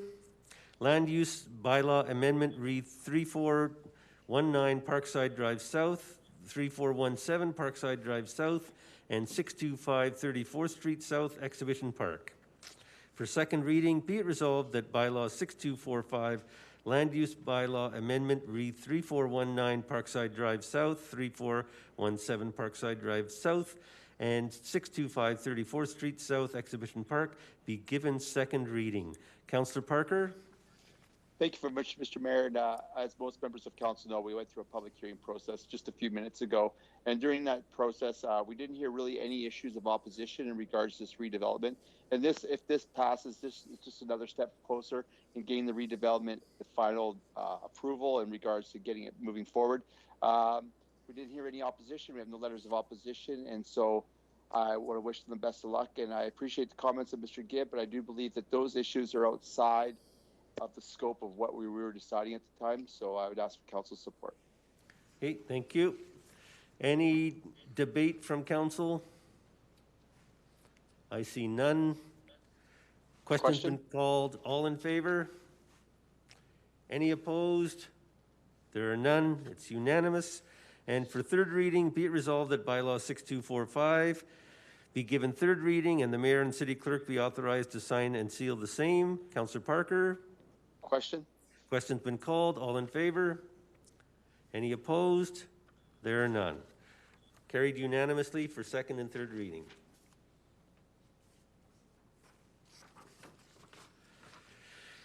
And also, Councillor Parker, bylaw 6249, land use amendment re 1101 and 1165 Abitibi Road West. For second reading, be it resolved that bylaw 6249, land use bylaw amendment re 1101 and 1165 Abitibi Road West be given second reading. Councillor Parker. Thank you very much, Mr. Mayor. And of course, this was, we just had a public hearing a few minutes ago. And the main crutch of this was in regards to a daycare facility being approved in this area. I think it's actually a really good idea. Quite often, as most members of council know, usually daycares are approved in established neighborhoods. Usually there's issues of traffic, there's an issue of the unknown. Here we're doing it in a future development, and I appreciate our Lethbridge Land Department being forward thinking and knowing that there is going to be a need, and it fulfills a need that's going to be needed, and it also gives people certainty in the community when houses are built that they know what's going to be happening there. So I'd ask for council support. Thank you, Councillor Parker. Any questions? Any debate? I see none. Questions been called? All in favor? Any opposed? There are none. Yeah, me. Oh, Joe. okay, you're opposed, 8-1? Yeah. Okay. Councillor Morrow. And for third reading, be it resolved that bylaw 6249 be given third reading and the mayor and the city clerk be authorized to sign and seal the same. Councillor Parker? Question? Question's been called. All in favor? Any opposed? Yep, opposed, Joe. Okay, thank you, Councillor Morrow.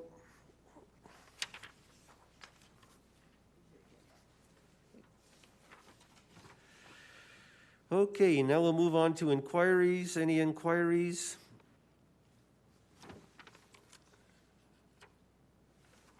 I see none. Council updates. Are there any council updates? I see none. I now need a motion to go back in camera. So moved by Councillor Crowson. All in favor? Any opposed? Okay, we're now back in camera. We'll take a